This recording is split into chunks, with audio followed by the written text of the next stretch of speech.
Can you hear me now? Hey, how's it going, man? All right, great. I'm just getting you set up on screen here so everyone else can see. And we should be good here. This is what the interview scene will look like for us. All right. Yeah. And as my viewers know, I'm Full Share. And you're going to be referred to as Pyrrhus, right? That is my name. All right. Or my name that I'm willing to give them. I'm just kidding. Give you guys, don't not trust me just because of that. Yeah. And okay, so let me just get set up here. All right, and so just right off the start, because it is probably the first question on, and for some reason you froze. Let me just make sure that that's okay. Good. I think it's just your connection there. What everyone might be asking right off the back here. First off, what is the interest in wearing a mask? Also, not having your name out there.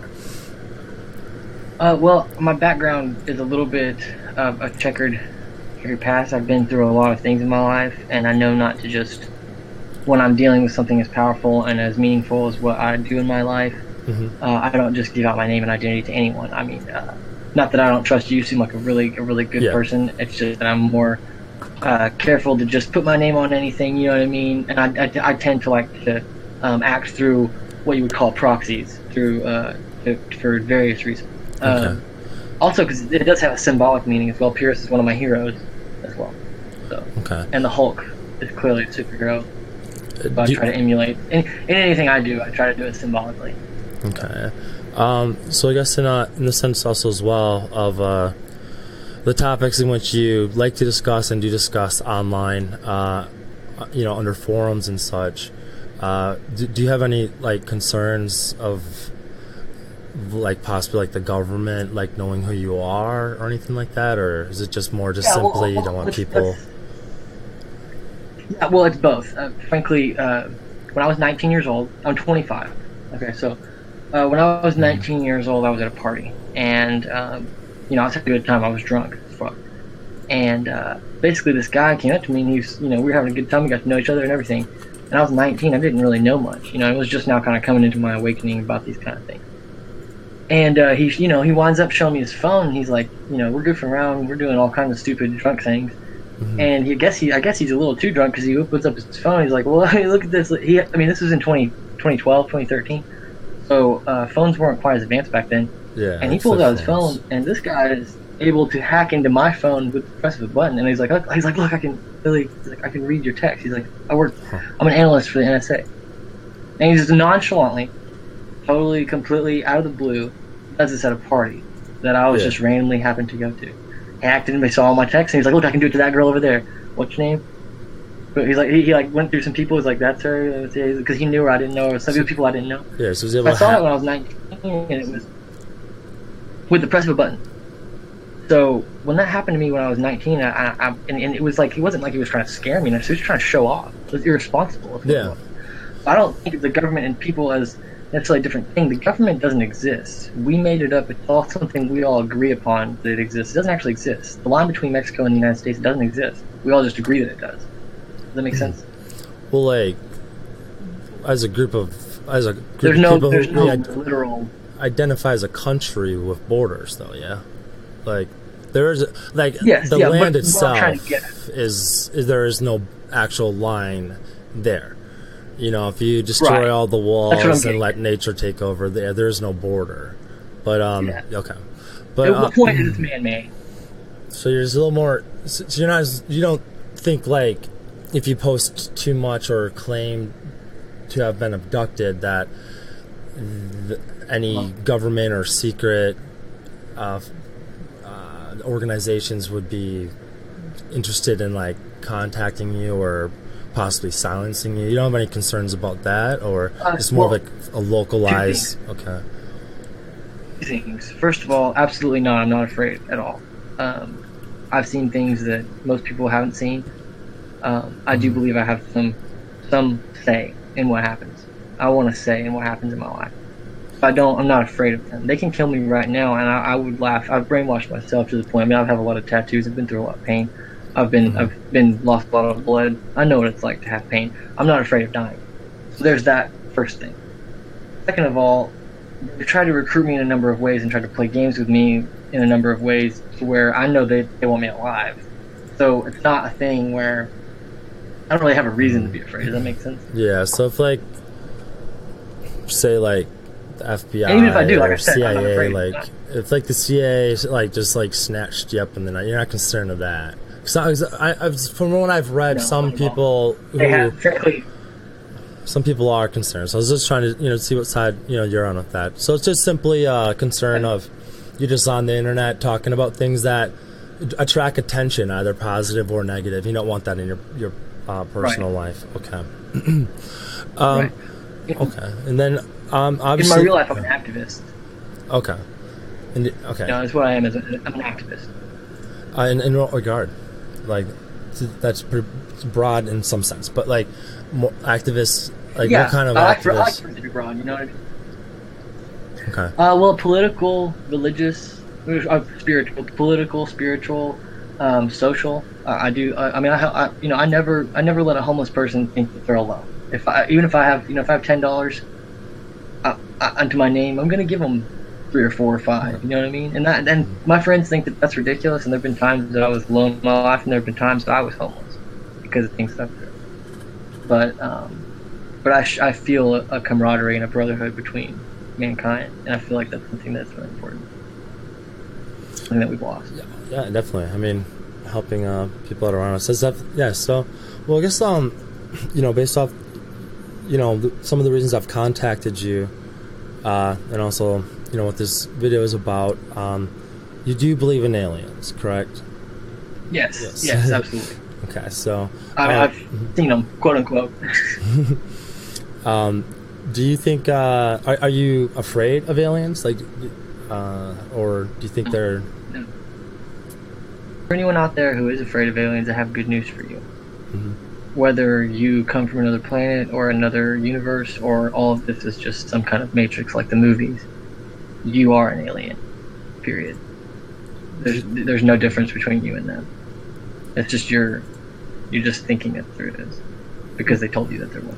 Well, in the sense of there's no. It's a perspective, isn't it? Though, we're Exactly. all living creatures. If there's aliens on a planet else somewhere, they would be living creatures, and we would be living creatures. But I think alien kind of implies, alien by definition, of not quoting, but alien by definition implies an entity not from the originator's perspective. So I guess when I asked Someone not from Earth, extraterrestrial. so I guess when I say, do you believe in it? That's what you mean. Or do you believe alien? So okay, well, I guess we'll get straight into it. This is just one we probably just got to get out of the way. I read, and you've confirmed that I read it right, that you claim to have been abducted by aliens. Can you? I would like you to tell us about that, and then we can move past that, or have some questions about that. Yeah, sure. It's kind of hard for me to talk about, so just bear with me for a moment. Yeah. It happened, I believe, November 27th, 2014.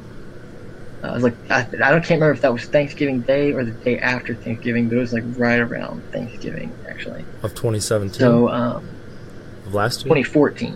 2014. Okay. 2014, 4 years ago, almost 4 years ago. Okay. Did that correctly? Yep. Yeah. Or yeah. Anyway, both. Yeah. Like this November, it'll be 4 years. Yeah. Yes, sir.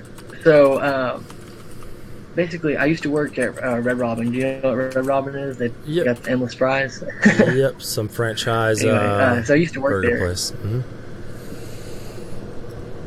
Anyway, I worked there for a long time. I was actually a manager. So I came home one night, and I don't remember ever making it inside my house. Actually, it's a little bit hazy. I was sober. For people out there who are going to say... I apologize. That first part you said, it got mumbled up with your internet. We'll start from the beginning of that. Yeah, sorry. I got home. Yeah, I got home, and basically I just lost time. You know what that... Like, yeah, I don't really fully remember the sequence of events that took place, basically. So, all I remember is waking up. And I mean, what I'm saying is I don't remember ever going to bed. You know what I mean? I don't remember ever going to bed. Okay.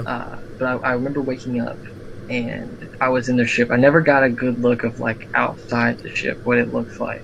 I never got a look of that. I was only inside. From when I woke, I was naked with 4 other brunette, seemingly early 20s, late teens, Caucasian males.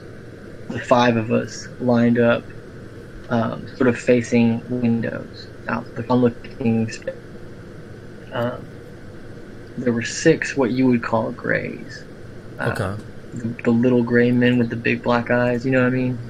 I'm sure you've heard of those, seen them on movies and things like that. Yeah, that's like the common alien that people are usually used to that alien. Okay. Yeah. Anyway, so long story short, there's no talking in this experience. It's all completely telepathic in my mind. You know what I mean? As far as the communication between the 11 beings in this room is concerned. And I mean, everyone's thoughts are on the table. There's no lies. There's no hidden things. It's all of my insecurities and fears. And to give you a little bit of background, I spent 6 months of my life throughout 2014 spending 4 to 6 hours a day focusing my energy, looking into aliens deeply. It was something it wasn't like something that just randomly happened to me. I don't believe that this kind of thing happens just randomly. You have to be certainly at least somewhat aware and somewhat willing to go along with it for it to happen the way that it happened to me. Okay. What happened essentially that's my perspective on it. I can't, guarantee that to you, but that's just that's the educated guess that I can make for you.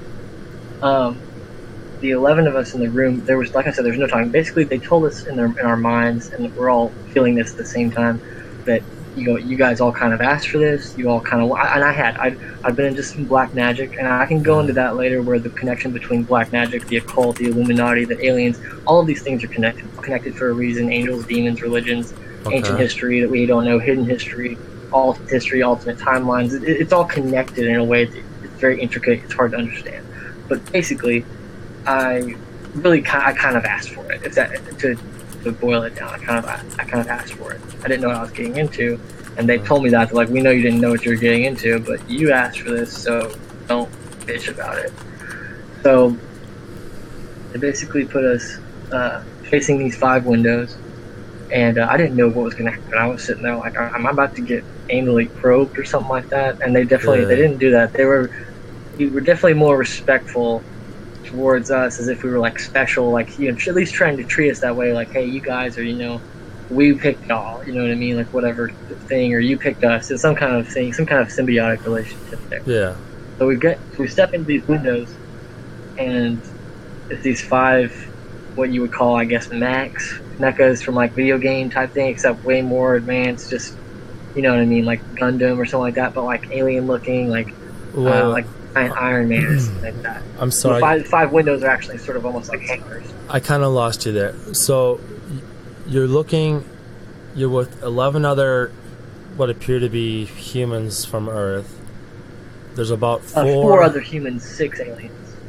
Okay, and you're the 11th being in the room. So I'm just going to notate. So No, that's okay. There's 4 other humans.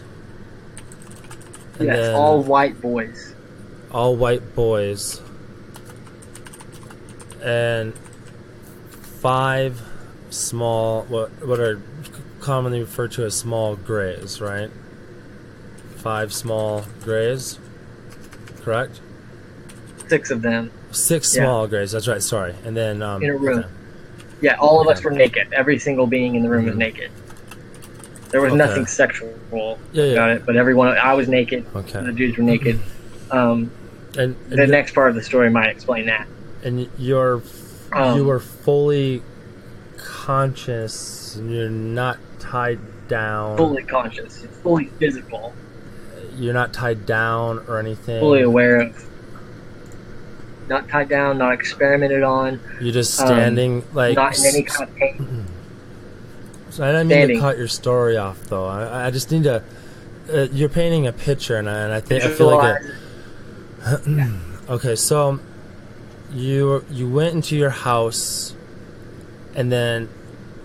Yeah. I think. And then suddenly, okay, so like, and then you were just, their next memories or such are just being on this ship and Mixed up. and they're talking to you telepathically. And I know there's different types of communication. I'm actually not versed on this. They were communicating with you in your mind, and you were able to communicate back. Best way I can describe it is actually communicating through feelings. It wasn't really like words. Words weren't forming really in my mind. I was forming words. They were giving me more like vibes. Did you get the feelings they were giving you? Like, they were being very cautious, very like, hey, we're not here to hurt you.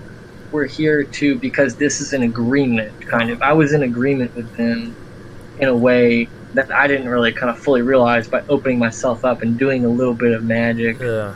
And really, I really wanted to see them. I got to the point where I investigated it so much for 6 months and been so into it that I was just like, just come down in here and just talk to me.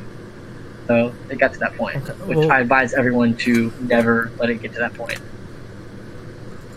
So like, but then I'm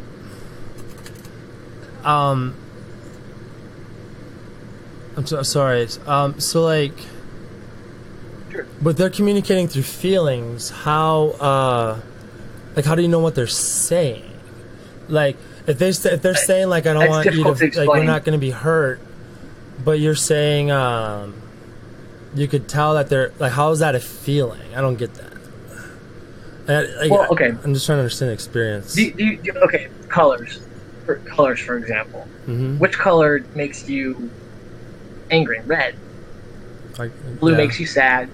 Green makes you feel safe and happy. Yellow kind of makes you feel mellow.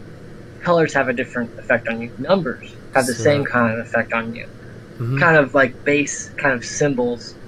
They can have effects on you. You know, you walk into a room, if it's like dirty and cluttery, you're not going to feel safe or comfortable there, and that's on a subconscious level. So symbols, if you look at a cross, and let's say your parents were super religious and you've rebelled against that, and you look at a cross, you're going to have negative emotions and memories sort of associated with that cross. For me, the communication, it was just, the best way I can say it, it wasn't in English. You know what I mean? Yeah. They were like, hey, and it was in English in my mind, but I could tell my mind was trying to process, trying to work the deeper meanings behind the things they were saying, which they weren't saying, quote unquote. You know, so it's difficult to understand. I know it's kind of broad. It's kind of a little bit beyond typical human day-to-day. But I mean, what else would you expect with someone who claims to have been abducted by aliens? I get that it sounds crazy. It is crazy. You know what I mean? Yeah, no, I'm not saying it sounds crazy. I'm just trying to understand, like what it means, because, very simply saying, like, like I was abducted, they talked to me through their brains, but without words, I'm just trying to understand a little bit more of that. Imagine if no one could talk. First of all, language is a curse. In case you weren't aware of that, by having any words that you use, you're dividing. You're splitting things. You're like, this cup is a cup. It's not just part of the all universe that we live in. Peace, that is harmony, that is everything is connected and part of a greater system that all works together. My laptop here, it's a laptop. It's not mine. It's not me. You know what I mean? By having words at all, you're already dividing things away. So they're operating on a state of consciousness where everything is together. They don't think of you as a different person. Does that make sense? They treated me like family. Now they treated me like a parent in certain ways kind of like a brother, in certain ways like I was a grown-up kid. It was very strange. I'll admit that it was very strange. Okay. But let me finish the story. It's almost there. Long so you're looking short, out a window.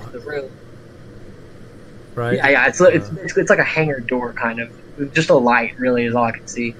But I stepped inside at the exact same time as the other four did, and I immediately regretted everything that I did, because I was my spine, everything from the tip of my spine all the way to the lower part of my spine was punctured by some kind of not a lot of. There wasn't any pain except for the initial part. It was punctured by some kind of very thin, very, very deep needle of some kind. And I mean, if you've ever done drugs before, I mean, I haven't done all the drugs, but I've done acid and I've done ecstasy before. And I mean, it's like a combination of every drug that I've ever done.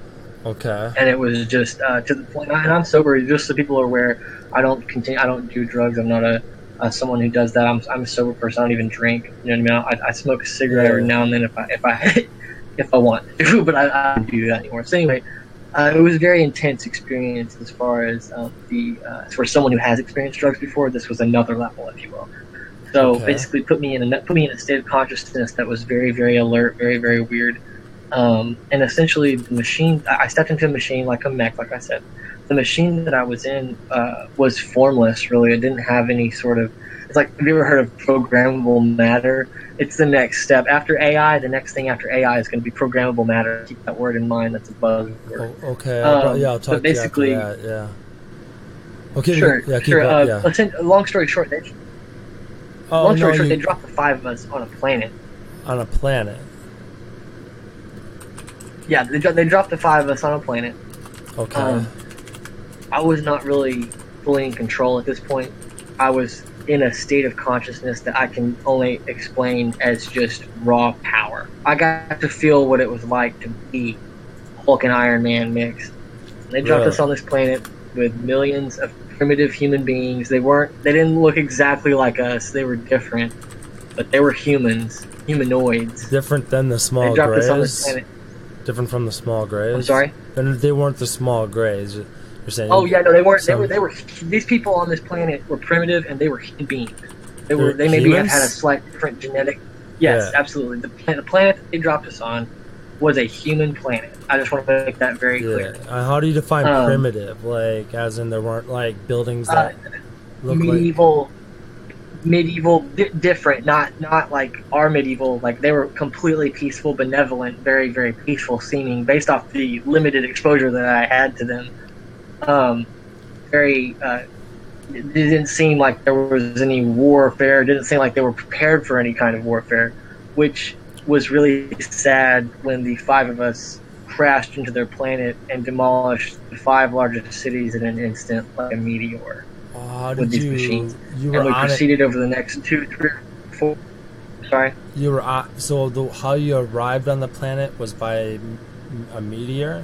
5 different meteors. What I'm saying is the machine that I was in, 5 of us, the machines that we were in, all hit the planet in different locations, all in very populated areas, and the impact behaved as such as force of it was like that of a nuclear weapon. It was devastating to the cities. Millions of people died immediately. And we proceeded to massacre every intelligent being on the entire planet. I wasn't fully in control. You were okay. So you were like kind of like a proxy warrior for these small grays. Yeah, they used us. They used our emotional abilities. They used our human. There's something about our. They couldn't do it. They made that very clear. It's like we can't do it. Perhaps the machines were built by humans. I don't know. They ran on emotion. They ran on our energy itself. Yeah, was it like that they put into me. Like a metal machine? Like you were like I'm thinking of like I don't know. Silicone. But how did you? So were you the same size as these people? But you're just in a machine, just like. As far as I could tell, as far as I remember, yeah, they were like similar to humans, very similar. But the machine that I was in was, incredible. It was essentially my thoughts and my feelings translated to action. In my I was creating like glass, and I was creating swords that would just do. You know what I mean? I was basically in a state of what's the word I'm looking for? Suspended animation, if you will, where I was sort of like kind of floating in this room, and there were things forming around me, and the things were all spinally connected to my spine. I would just wave my hands and I would hit the ground and just earthquake time. It was incredible. I can't explain to you exactly what it felt like. It was horrifying, and the guilt of waking up the next day. There's more to the story. I woke up. I've never had sleep paralysis in my entire life. And with sleep paralysis, and I felt 2 beings in my room I didn't see their faces. I couldn't tell you for sure if they were grays or not, but there were two beings in my room when I was under sleep paralysis. And the one time in my entire life that I've experienced sleep paralysis. From people out there who do experience that, I'm sorry, it's horrifying. Couldn't move anything except my neck. I could barely move that. I fell asleep again. I'm sorry. I'm sorry. I had something for. I just was responding to the chat there, or myself, or the stream. You're good. So you woke up with sleep paralysis, and and then from there, two beings for 5 minutes. Two beings were hovering over me in my room. I woke up with sleep paralysis in my room. It was almost like there was a glitch, and I was like, "Oh, you guys are dropping me off." Oh, I woke up during the process of being dropped off. That was what it felt like. I don't know, but anyway, long story short, I sleep, and this part may have been a dream. I don't know. They might have all been a dream, for all I'm concerned. I'm not here to prove this to you, people. I'm not here to. I'm here to never take anything as true. Yeah, I'm here to listen don't take to anything your anyone story. says out there as true. So are you? Take it as information, true or false. You're not implying though that what you're saying is untrue, right? Like, or do you? I mean, you believe what you're saying is true? I know it was true. I know it was true, but I don't need you to know. Does that make sense? Okay, yeah, that could have maybe confused. So, like, we're like when you're on the planet. I was there. You weren't. I guess the point is, bro. I don't expect for you to believe this. That's how. Yeah. Were you like in like a Gundam wing, like in a mech machine, or like I don't understand. Yeah, that's the best way I can describe it. I don't know. It doesn't look like anything that I've ever seen before. It wasn't like that. It was like much more dignified than that. Much more spiritual looking. Like much more angelic in a way. Angelic. Okay, so like it was truly horrifying. But like the machine was just controlled by your consciousness, which you said that was kind of. It was like I merged with it. Let's like, it's like you were in a machine, and then the grays were like in your head, controlling you. Kinda. Is that what you're saying? It's hard to explain, man. Like I said at the beginning, I asked for this. I don't blame God. I don't blame them. This was my fault. Yeah. I went too deep. They even told me, quote unquote. I mean, made me see that if you really, really want to get involved with what we're doing, buckle up, Jim, because, they're like the garbage men of the universe. Like nobody wants to go kill innocent people. If they have to die, that's what they made me feel like. It's like these people, we have to clear this planet. It's like these people are good, they're innocent, but we have to kill them all. And it's like, I don't believe that. I don't trust them. I don't trust anything. That's what I'm trying to tell you, people. Don't ever trust anything. Don't trust me. Don't trust and don't trust anything but yourself. And that doesn't mean don't love anyone. I love everyone. I love the Greys. I love my father. I love people. I love Barack Obama. I love Trump. I don't have any hate against them, but I certainly don't trust them. Does that make sense? Yeah, like just don't trust. Well, I'm that way too. I mean, I don't trust anything I hear or read. I don't blindly trust any source of information. I usually cross-check it, and that's kind of what these interviews are about. I am interviewing a lot of people. It's the spirit that I'm trying to give you. I'm just trying to tell you something that happened to me, and I survived it, and other people out there have survived. There's a lot of people who haven't. It's these kinds of things have happened to a lot of people, and they didn't come back. So. Okay, so then just be careful. And that happened. All that happened, November. Back in November 2024, and back in 2014. Yeah. And then, so you're saying up until the 2014, you were focusing a lot of your thoughts and ideas and energy into aliens and that type of and I've heard a little bit about this, and that's why I'm doing these interviews periodically on my channel, is to kind of cross-reference everyone's stories and all information. Honestly, I respect you. It's my personal. I really do respect you. Yeah, it's my personal journey. To learn more, to find people who have something to say about it, and especially personal experiences, either be it a UFO like citing a UFO, or in your case, and more rare and then harder to get on stream. And thank you for telling your story on stream. Sure. To cross I actually reference. posted it on Reddit. If anybody wants to go read it. Oh, you made a post on Reddit? Are you comfortable of giving your Reddit name out? Okay. And I was wondering about that too. I was actually planning on doing that. Yes. Okay. I was planning on doing that. I have a lot happening in my life right now that people need to know. Okay. I mean, yeah, you can go ahead and give it if you want to. If you. Yeah. I found him on Reddit because he was posting on. Well, I searched Reddit subreddits for UFO, and then grad people sent messages out requesting interviews. Abduction, abductee, all that, and I found him under that from your post that you made a while ago. And then you actually post a lot about alien stuff. Yeah, his Reddit is I hope it's round, and I was wondering about that. And I was hoping. Is that the one you saw in there? Wow. That's you can give that one.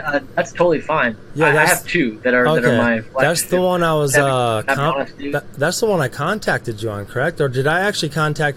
I may have contacted you twice on the same. Because you didn't. That was my mistake. Okay. I have different Reddit accounts. I'll admit, I have deep accounts. I have 4 accounts. I'm out there, bro. I'm like. I had a question about that username. You say, I hope it's round. Are you referring to the Earth? Are you possibly, at one point, thought the Earth was flat or something? Yeah, I went through a flat Earth phase. I've been, like I said, I don't really take anything as for fact or for fiction. I do. I don't take anything. In Assassin's Creed, they say nothing is true, everything is permitted. And that's absolutely true. It's everything is true. The world's a paradox we live in. It's a yin-yang. The world is a paradox. Yes, absolutely. What do you mean by that? My favorite word. Paradox? There's multiple meanings of a paradox. I don't even know what I mean by it. It's very. I don't know where to start for you. I mean, you're gonna have to ask more questions. I can help. I can maybe help. I can maybe help narrow that one down. Sure. I have to pull up. I always forget. Yeah, there's a little skill off topic here. Because a lot of people believe, know the one meaning as that it's impossible, it's made up of two opposite things, and it seems impossible, but is actually true or possible. What is the other subject in a paradox? Because paradox generally implies two, or paradox, or I'm just thinking paradox seems a statement that seems contradictory or absurd, but is actually valid or true. Okay, you made fast sense. A lot of people use paradox. They don't realize there's 5 different meanings of a paradox. Because then there can be logic paradoxes. It's just weird. Kind of a paradox is this statement is false. No, wait. Or whatever. The statement. What is the one this? That's a different form of it. That might be whatever. But you're saying the world is a paradox, as in you don't think it's real, or that everything is. Okay, that's it's a meaningful question. I can start there. I can start that for you. I'll start there. Is the world real? Does a tree fall in the forest if you're not there to see it? I don't know. You don't know. That's true. It's a philosophical question. Yes. Now, of course, we take other people's logic, the left hemisphere of their brain, the part of them that does math and builds bridges and solves problems and stays alive.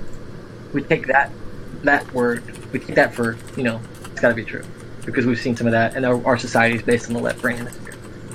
You also have a right brain hemisphere, which is what is your imagination.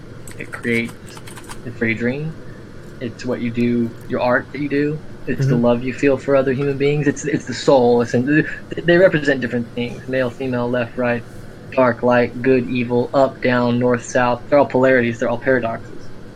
So, somewhere, try to find the middle ground. That's what I do. I try to find the middle ground. So, because that's the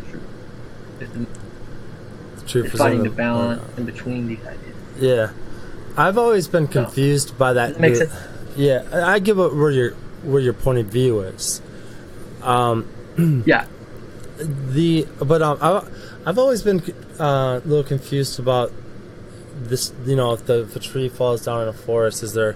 Well, so you said if the tree falls down in the forest. I don't know. I'm not claiming to be. I don't take either side. I mean, I don't know. I mean, I'm not God.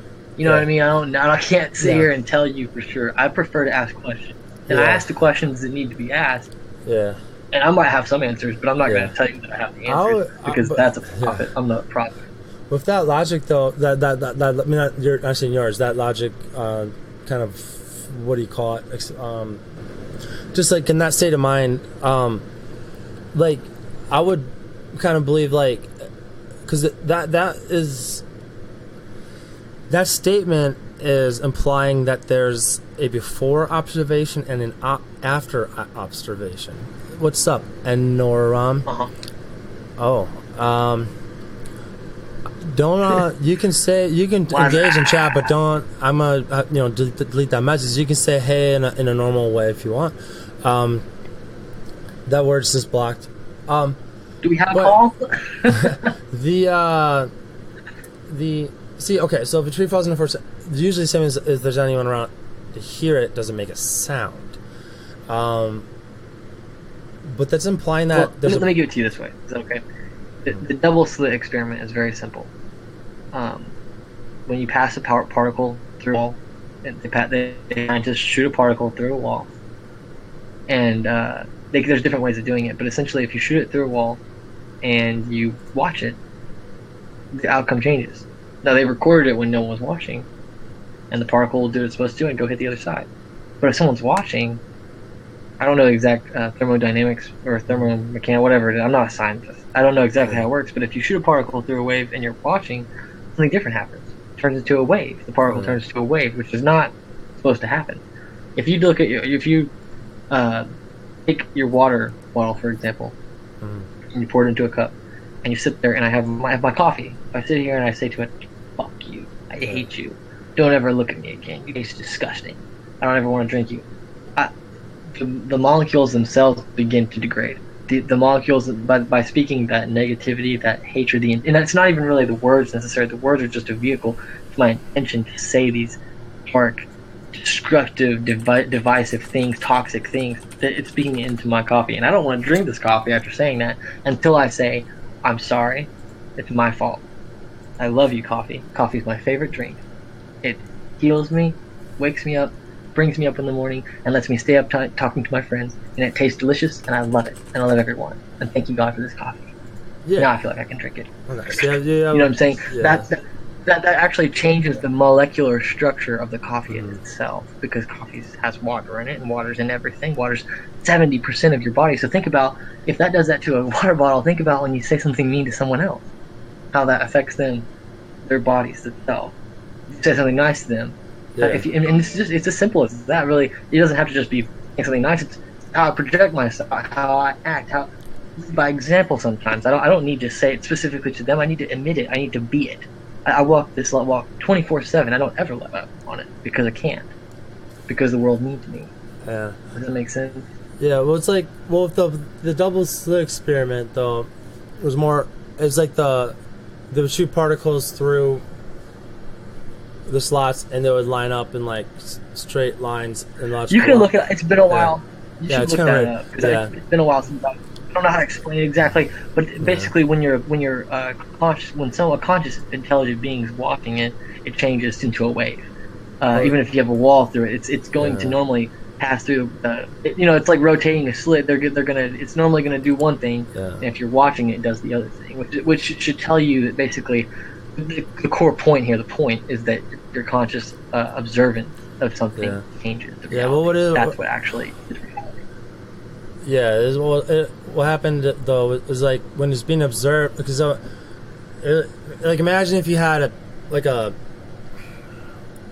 piece of cardboard and you cut two slits into it and took a can and you had a wall on the other side and you spray painted the cardboard, you would have two lines on the wall behind it, right?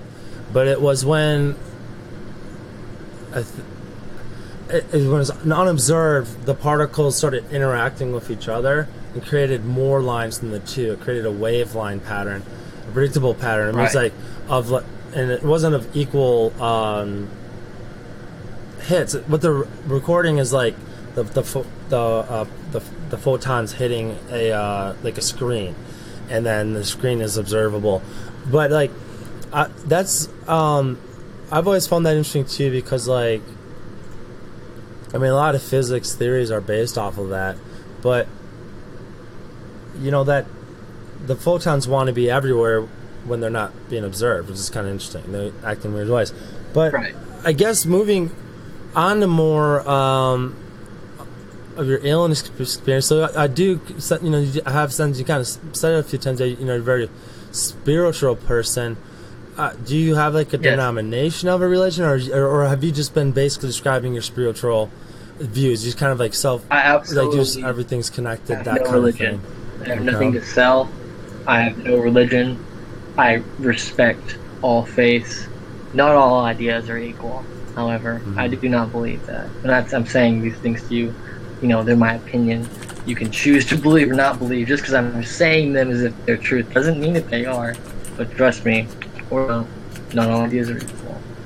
And but I don't believe in any sort of religion, any sort of organized faith, or any sort of organization at all. I don't have a group to sell to you. I'm a freelance, one-man war against the system that's corrupt. Okay. It's kind of just a free spirit. Kind of like if you do good things, good things will happen to you. You know, if there is a God anywhere that is controlling, you'll see as a good person in judgment if there is judgment. Okay. What kind of bad things have you done? Bad things. Sometimes some black magic. Black magic? I've gotten just... Yeah, I did one black magic ritual, and it got me involved with some pretty crazy stuff. I fell in love because of it, and she got taken away by her father, who was in the CIA. Wait a minute. He actually died April 12th this year. You can look it up, but I'm not going to give you his name here. I'll give it to you in private some other time. Oh, hold on. Can you start that from the beginning just a little bit slower? What was all that? So you did some black magic with a girlfriend or girl? No, some sort, or what? What happened? we did some borderline black magic together, but not. That's not what I was talking about. January 27th, 2016. I cut my hand. It's just a little slower. It's just hard for me to hear it all at once. Sorry. So you did black magic, and the date is important. November 27th. What? I'm sorry. Let me reset. January 27th, 2016. I was vegan. I was completely sober.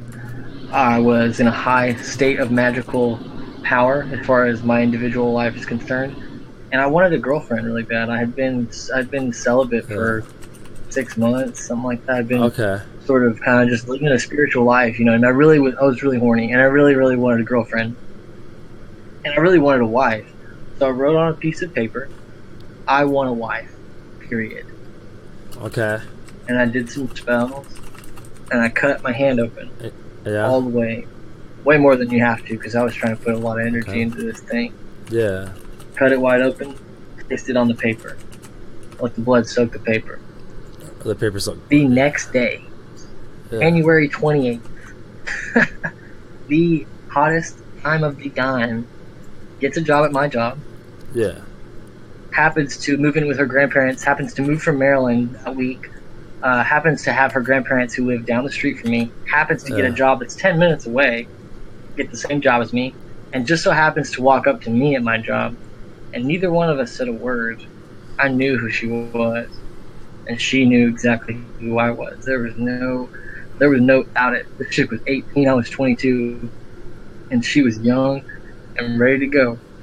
Okay. And her father was in the CIA, and he was very, very powerful. Okay. And I only met him once. 3 weeks. I went to go stay at his house for 3 weeks in August of 2016. And I mean, from the time I walked into that room, this man who I've never met before, who I'm a conspiracy theorist. Yeah. I have blogs on the internet that are actively talking against the CIA that she doesn't even really know about. Yeah. I walk into that room, and he's from day one. He's trying to groom me. He's trying to be my friend. He's trying to get under my skin, not get under my skin. Get into my skin. Like, do you mean like he was trying to get you comfortable of talking to him, or you're saying he was grilling you? So it's just being, he was being friendly with coaching me, trying to coach me. Yeah, he was. What do you he mean, was coach? depressed, and they all said he was depressed, and he was happy around me. Okay. He was one of 8 kids. Okay. So, for anyone out there who knows me who's watching this, you know what I'm talking about. A lot of it was a big event in my life.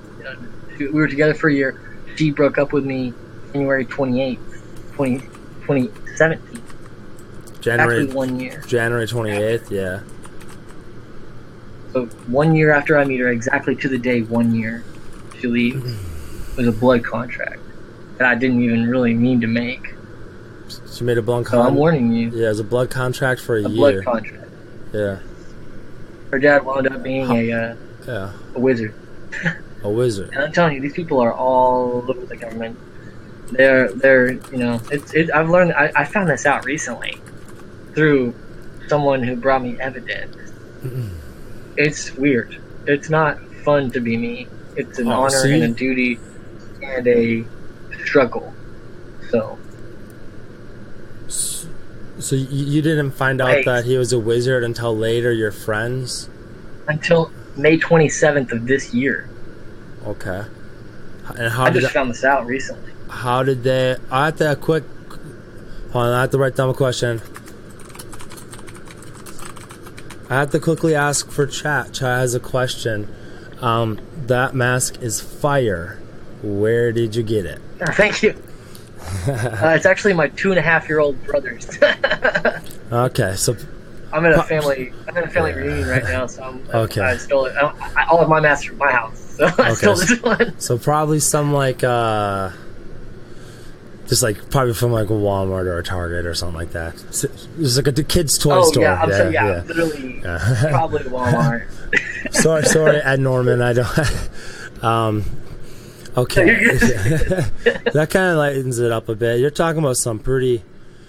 Yeah, I'm sorry. Pretty out there stuff. No. This is all great. This is what I want to hear. You're just opening like my brain right now is like a million doors are being opened. A lot of them are coming back saying what the fuck, and a couple of them are like I kind of get good. But you're definitely opening some doors up. Glad. That's why I'm here. That's the only reason I'm here, is just to share this with people. I don't expect you to really believe it or trust me. I just want people to listen. It helps me to talk about it. It really happened to me. I'm okay. I'm making it. My family's been really good to me. I'm writing a book that's helping me. I got a novel coming out soon. I work outside. I'm very spiritual. I'm making it. You know what I mean? But yeah, I've been through a lot, man. I've been through a lot. Okay. But anyway. So, you're just, and I'm not fully done with the illy and stuff yet, but we're kind of, moving around a couple subjects. It's kind of just like, and these are all experiences that you're saying you've had. So, just kind of recoup from the chat question. I felt that was kind of a nice little relief, to kind of do that. But moving back to your story, so you wanted a girlfriend, and in 2016, beginning of 2016, and you wrote on paper that you wanted a girlfriend. I want a girlfriend. I want a wife. Period. I want a wife. Is what I used. A wife. I wrote down from day wife. one. It was like we were talking. Okay. We were talking about baby names, and we were in love in ways that I can't express to anyone else. I mean, it was and I'll give you the most part. I want you to you guys actually try to picture how traumatic this is. Yeah. Okay. Her father. Yeah. Okay. Sorry. Yeah. So supposedly, and I got this information from a friend of mine who's been spying on me for 3 years. Spying. Who's a Freemason, because I've been doing some. I'm doing some things that are like Jason Bourne shit on the internet. I don't even know how to really use the internet, and I just have the will to do it. Type. The will to type.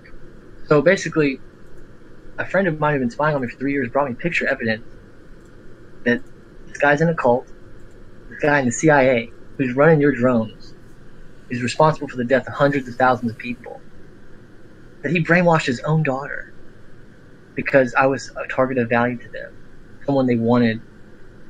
Closer access. The moment that I cut my hand open,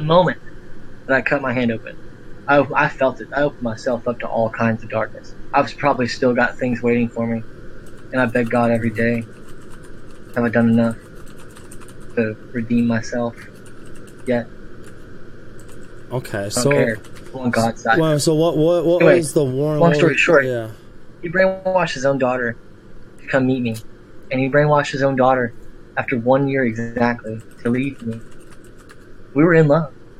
She didn't know it. She didn't know anything about it. She just his own wife didn't know about it. Now you tell me this. I'm gonna tell you the story, and you can look up the story. You won't find it on the internet. If I gave you his name, you'd find traces of it, but I won't. I can't. I'm sorry, I can't give you his name. I'll do it. I will later. I'm gonna come out publicly with this information in the future. Yeah, but I don't want to defame her. Okay. So here's the deal. This is the girl that came to you at your job? Yeah. I mean, literally. Okay, I was not the best looking guy there. I'm a decent looking guy. I'm like a 7 or an 8 tops. I was in good shape back then. I was in really good shape. Is that with or without the Hulk mask? Okay. I'm sorry? Is the 7 or an 8 the with or without the Hulk mask? Oh, I mean, like back then, like I was like, I mean, I'm not gonna rate myself. I'm probably a 7. I don't know, man. I don't care. Anyway, long story short, everybody's different, right? Yeah. Long story short, my friend was way better looking, and we were standing together there, and this chick is new, and me and him were looking at each other like, who is that? And like, she walks right up to us, and I mean, she didn't pay him. I mean, he's Superman, and I'm just like Spider-Man. You know what I mean? And it's like, she looks at me, and she's like, oh my god. She's like, doesn't say anything. She's kind of like, this 18-year-old girl just kind of comes, like, starts staring at me, and I'm just like, hi. Anyway, so I knew right then and there, I was like, I've got 4 Band-Aids on my hand from the night before. I didn't think it was going to actually work. You know what I mean? I look at my hand, and I'm like, what the fuck? So anyway, because I knew right then and there. She didn't, I guess. Okay. Deep down. I'm still working on that. You said you and her like kind of just like immediately knew that you were for each other, though. Yeah, you still had that feeling, even though she didn't. I knew she was mine. It felt like she'd been traded to me as some kind of resource, which is what happened, which is really traumatic for me. Being one of the only 2 women I've ever loved. The first one was a witch. The second one was a CIA sex slave, essentially, who was brainwashed by her father. I'm in some emotional trauma from those two, intimate experiences. Yeah. Wow.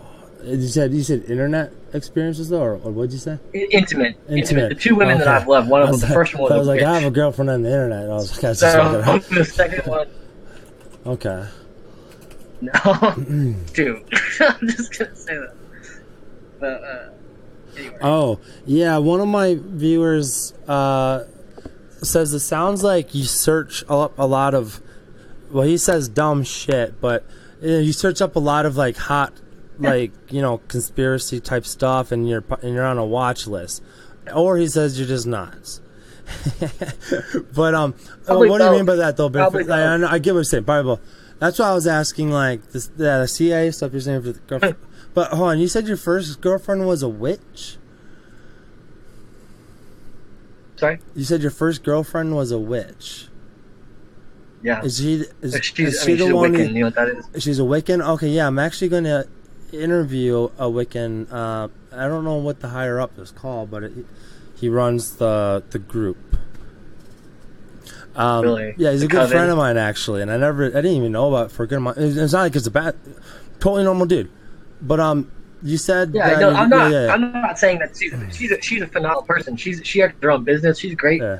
Changes the world. I'm just saying. I was like, I was trying to clarify a witch, like if it's like a witch, or like a Wiccan. I'm not saying a witch is a bad thing. Wiccans guys aren't really even. But like, so what about this black magic stuff? Or like, how'd you learn black magic? And do the cut your hand on paper? Like, can I do that right now? Can I be like, I want a wife, cut my hand on paper, and then let the paper get soaked by blood? And I have a girlfriend tomorrow? You asking that as the first step. The first step. And see, this is why I am responsible for everything that happens next. That's why I take precautions. If you draw the circle and you do the spells, it's not the spells that's doing it. It's not the poems, the magic runes, and all those kind of things. It's you. It's your intentions. Do you really want to know? Based off what I told you just now, do you really want to experience that? Because trust me, you don't. Trust I don't. me. I mean, I don't have. I wouldn't. If you have a CIA guy up my ass. But I'm saying, but hey, I'm not trying to be. You can do whatever you want. I'm giving you it's your life. But yes, you go ahead, and you're not just gonna do it tonight and cut your hand open like not knowing anything about magic and have the proper personal power. There's personal power and earth power. Okay. You draw your power from yourself, from the earth, from the elements. You yourself have a lot of energy. It's when I'll read you something here. This is an elemental magic book right here. Earth, air, fire, water. That's a Wiccan book, correct? Yeah, you could say that. It goes deeper than that. The Wiccans are kind of like McDonald's of magic. They don't know the deeper meanings behind things. So I'm going to show you two symbols. You've probably seen both of them. Okay, and you're drawing right now, correct? Yeah. All right. Have you ever seen these two symbols before? Yeah, hexagram and a star. The pentagram. Oh, pentagram. Sorry. Pentagram. Yeah, and a star. You're good. It is a star. Yes. Okay. Those are usually. If I had to ask you, which one of these looks more like a human? More like a human? Yeah. I would say the star. Two arms, two legs, right? Yeah. Upper body, correct. Earth, air, fire. Well, sorry. Earth, air, fire, water. Ether. Okay. There's 5 elements. You ever seen the movie Fifth Element with Bruce Willis? It's my favorite movie. Oh, yeah. It's super lame, but I love it. It's fun. Coming down this. Okay, so I watch that movie at least once a year, and I enjoy it every time. Okay, we're gonna be friends. Chris Rock's awesome. Anyway, so okay, this is man. This is the earth. This is the universe. Okay. Microcosm, macrocosm. Yeah. Okay. Ever seen this symbol before? What flag is this on? Is this on a flag before? That's Israeli flag. Israeli flag. This is the Israeli flag, Star of David. Yep. Did the Star of David ever mentioned in the Bible? No. This traces back to ancient India and for a lot more that. This is the Anahata. This is the heart chakra. It traces back even further behind that. The Star of Rimfan, the Star of Chiun in the Bible. This is what Stephen in the New Testament was preaching against. The Jews that you know of today are not the Jews. They're not the Hebrews. They don't exist like that. That's why Hitler went after them. I'm not a racist. I'm not telling you some kind of anti-Semitic thing. The Jews, the Egyptians, the Canaanites, the Sumerians, they're all the same. The history that you've been told about our history of our planet is a complete fabrication. It's a magic spell. So you are here in the microcosm, but you're in the hexagram, in the macrocosm. Now, the hexagon and the macrocosm is also in the microcosm. Paradox. It's you and the universe. These two symbols. Very basic. This is the basis of magic. Essentially, it's one of the pillars. One of the. Yeah, I mean, like baser. My very skim and brief understanding of magic, or like as I guess magic, it usually just involves elements and then calling, and then also reaching for things that. I guess maybe that fifth thing you're saying on the star, which would be like some Ether. Demon or something. Spirit. You know, like I saw Ice Poseidon summon a demon in his room. I don't know if anyone else did. I tried once. I almost got possessed by Paimon. Zozo. It was Zozo. Yep. And his Azrael, and his stream's been scuffed ever since. And yeah, he got outed. What's been scuffed? His stream has been scuffed ever since he summoned Zozo. Like, he was found out that his really? It's a meme right now. Anyways, so I wouldn't watch anyone who claims to be doing black magic actively. I'm a gray magician. I don't side with God or Satan really. I kind of try to. I side with God obviously. The plan that Satan has for the world is very disturbing. And by Satan, I don't mean a person or an event. I don't know. I'm not going to sit here and try to explain it to you how deep and metaphysical it goes, God and Satan, those ideas, those concepts. But God and Satan, God's plan is a lot more chill than Satan's plan. I'll just say that. So if you are going to vibe with one of those, I would say go with light magic or white magic. I would stay away Okay. from black magic.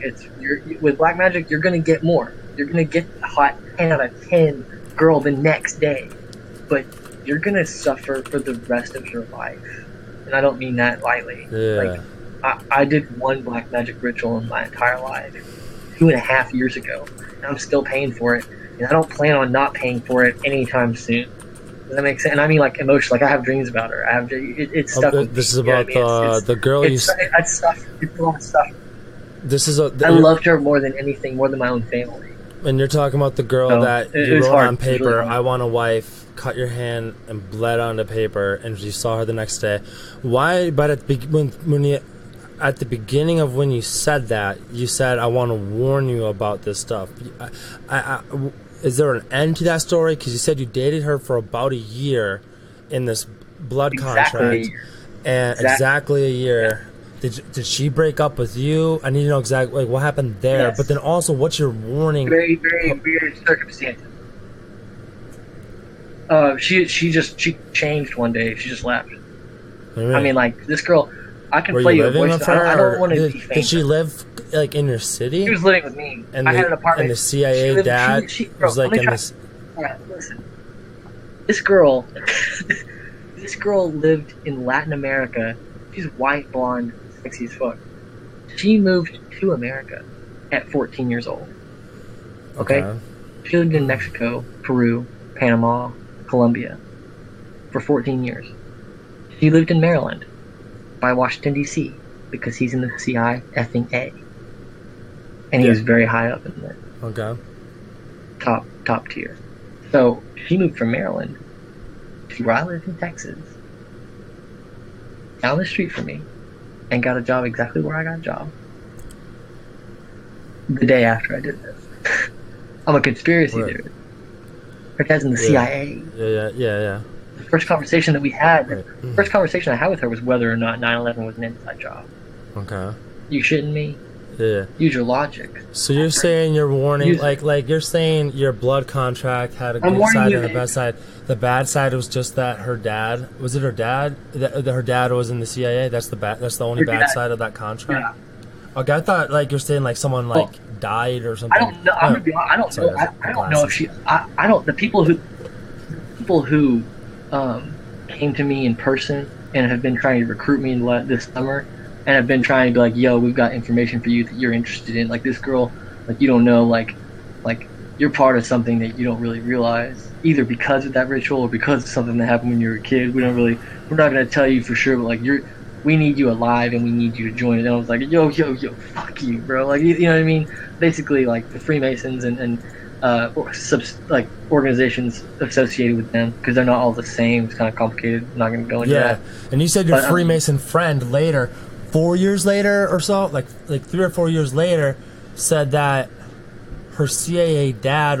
When you said wizard, do you mean he was a Wiccan? 2.5 years. You say, do you mean he was a Wiccan, or do you mean like a wizard as in like Gandalf? Like I don't, because now that like, I forgot. No, I normally don't like speak a to people. Satanist. I normally don't speak to people Like a Satanist. that like refer to Wiccans as like, they just say like Wiccan, not like wizard or witch. So you're saying he was a Satanist then? I don't mean like that. Like I don't mean like Wiccan, like those hippies out there who like draw pentagrams and like want to save trees. I don't mean like that. I mean like we kill kids, steal their energy, because if I kill a kid and drink its blood, I live longer. That kind of, like a day longer, like a year longer. That's a dark. Satanist. So we're not That even kind of real Satan. satanic. Satanism, there's different forms. I think there's like any I'm talking religion. about I think the in darkest any of religion dark. there's radical. Satanism is a broad topic. I think like any religion, there's just radicals on it. Like if you actually look up Satanism, it's a better way of putting it. Literally most Satanists they in life understand that life is about yourself first and then others later. So they're kind of more of like if I'm haven't eaten in 2 days and there's a homeless man who hasn't eaten in 2 days and I have a burger, I've got 2 burgers in my hands. I'm going to eat the first burger and see if I'm still hungry. If not, then I'll give it to them. They take themselves first. That's a very bad metaphor, and don't take me on that. I just came up on the spot. But so you're saying he was a Satanist wizard, and to what extent? Was her dad in the CIA and is also a Satanist? And your Let me friend say one thing really quick before I go into that. Yeah. There's two perspectives to the Garden of Eden story. Okay, there's two perspectives. God made Adam and Eve, put them in the Garden of Eden. Yeah. And they were happy and they were doing their thing. And he created us. And everything was supposed to be right. On the other's perspective, the serpent, Satan, came into the picture and said, hey, you guys are naked and you don't know anything and you can't have sex. You can't have kids. You're just here by yourself. Don't you want to know things? Don't you want to be like God? Don't you want to have freedom? He offered them freedom. So that's the perspective. That's Satan. That's where Satanism comes from. It's freedom. The freedom to be. Yeah, exactly. Yeah. Like most because people, the truth is like the church. The Church of Satan. That's kind of what that's about. Yeah. Yes. Yeah. So I don't. Again, I love them. I don't have any hate for them. I understand them. That's why they can't touch me, because I don't sit here preaching against them every day. I'm going to give you an opinion. I think what they do is disgusting and revolting, hurting children just so they can stay alive longer, eating 2 burgers when there's homeless men who are hungry too. I think that's disgusting. Yeah. But I'm not going to sit here and say that I know how to do it any better than that without having something to offer you, because I know how the world works. I know that the world is Satan's. That the world that God lives in is inside here and out there. It's not here around me with these Trumps and Obamas and people who eat 2 burgers when there's homeless people out there. Yeah. That's not God's world. Okay, so I live in God's world. Okay, so this guy though who did this is absolutely insane. He's killed hundreds of thousands of people with the click of a button. He was in charge of the drones. Okay, CIA guy? Killing people in the Yemen. CIA dad? Yes. Okay. Yes. And you were dating his daughter. Who was crazy hot. Okay. So and who crazy you got loving. by doing a blood contract. She was like she was at my hip constantly. It was the greatest thing ever. But she was really clingy. I couldn't read a book for 30 seconds. I couldn't go on my conspiracy channel. She distracted me. You see what I'm saying? Okay. She corrupted me. Do you have some With overall sex every day, all day?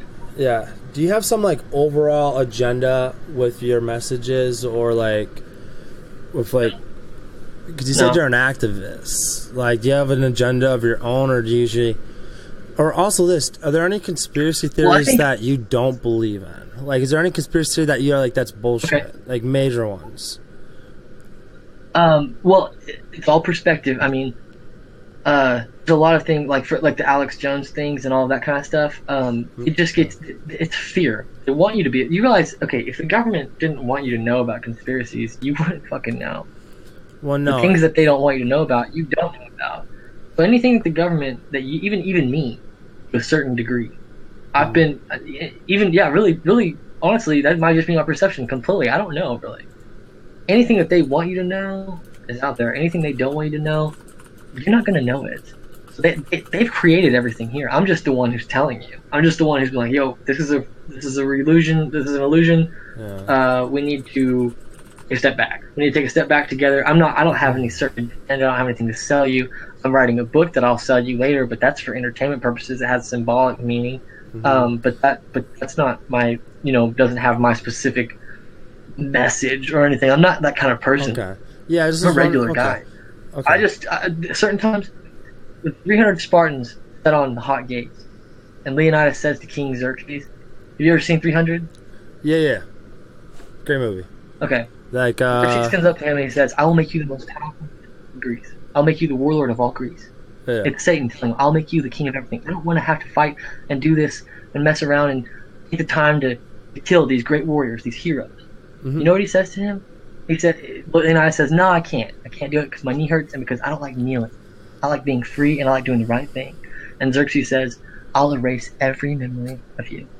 I'll make the very mention of Leonidas or Sparta punished by death. There'll be no glory in your sacrifice." And you know what Leonidas says to him? He says, "The world will know that few stood against many."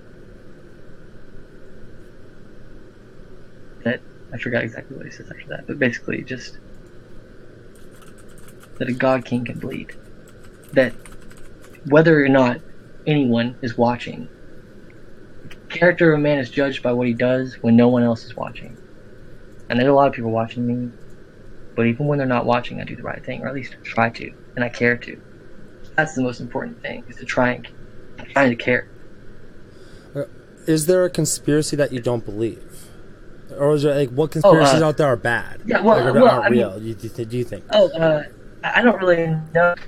There's something to everything. Like, I mean, the food, the fluoride they put in your water, the chemtrails, all of that stuff has it. It all has. There's something there. I'm not gonna sit here and say which conspiracies are right and wrong. It's just your perception of it. Why would they want? You ask yourself. I'm not gonna give you the answer. Why would they want to block out the sun? Why would they want to spray the air full of toxic chemicals that they're breathing too? And it doesn't make sense. That's the point. That's the point that you have to come to. You have to first say, I don't care why they're doing it. Something's happening, and it doesn't make sense.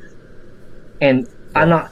First of all, let's say that the sun was going to send off some kind of wave or solar, solar wave or whatever it's called, solar burst that was going to hurt all of us. And like, let's say that they were spraying the sky to protect us. Wouldn't that be possible? I don't know. Knowing the government's track record, I think that's absurd to think that. But I don't know that what they're doing is evil. But I know that they're doing things secretly. That's the point you need to start from. You believe in like a secret Illuminati or a group that controls the world, that there's one major agenda of like why everything things happen to change. You don't believe that, or you do? There's not one major agenda. There's a craft. It's a craft, basically. These people have the truth. They have the knowledge. They have the secrets, and they do whatever they want. That guy at the party when I was 19, who hacked into someone else's phone, he wasn't doing that because he's part of some big conspiracy. He was doing it because he was bored and because he was drunk and just trying to show off to me. He's just irresponsible and not selfish. You know what I'm saying? These people, they're not like God. They want you to think that they're gods, but they're not gods. Just irresponsible little children who are selfish, who don't want to lose their power, because you know what? They're going to. And I'm here to tell you that. You're talking about people in government positions? Yeah, but that's the best way of putting it. They're not just in government. They're in corporations and organizations. They've infiltrated every segment of society. And the ones that aren't military, industrial, involved with the others. Most importantly, the entertainment. Most importantly is the entertainment industry. People like Jay-Z, people in the entertainment industry are actually a lot more powerful than, say, Trump. Trump doesn't make any decisions. Okay, so I don't necessarily understand. So so you're saying you don't believe in like maybe the Illuminati, but you're saying that there are groups of people that do control or try to make decisions together and like make things happen a certain way. Like, but beyond the normal, like, hey, I'm a congressman beyond the normal, like, I'm gonna allow fracking in my state because I have shares in the fracking company. I'm talking beyond that, like dirty politics. I'm saying the guys who like get into a room together and like talk about, all right, next year there needs to be a major catastrophe, so people are scared and attached to this next war. Like, do you believe in those? Yeah, that kind of stuff happens. Okay, that kind of stuff happens for sure. I'm not going to say that stuff doesn't happen. It's just harder to like. Or do you believe in explain, even if I did? Do you believe, or more specifically, do you believe in Illuminati or like a group of people that like? I have a BA in history. Okay. Yes.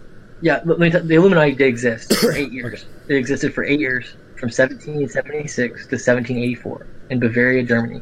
May 1st, 1776, Adam Weishaupt founded the Bavarian Illuminati, which was their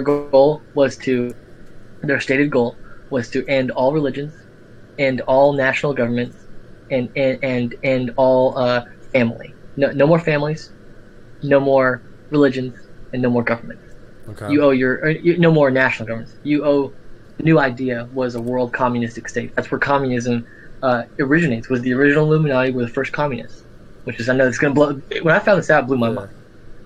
Adam Weishaupt founded the Bavarian Illuminati, and essentially there were tons of secret societies in Europe at the time. Some of them were good. Some of them were trying to heal the world. Some of them were trying to do good things.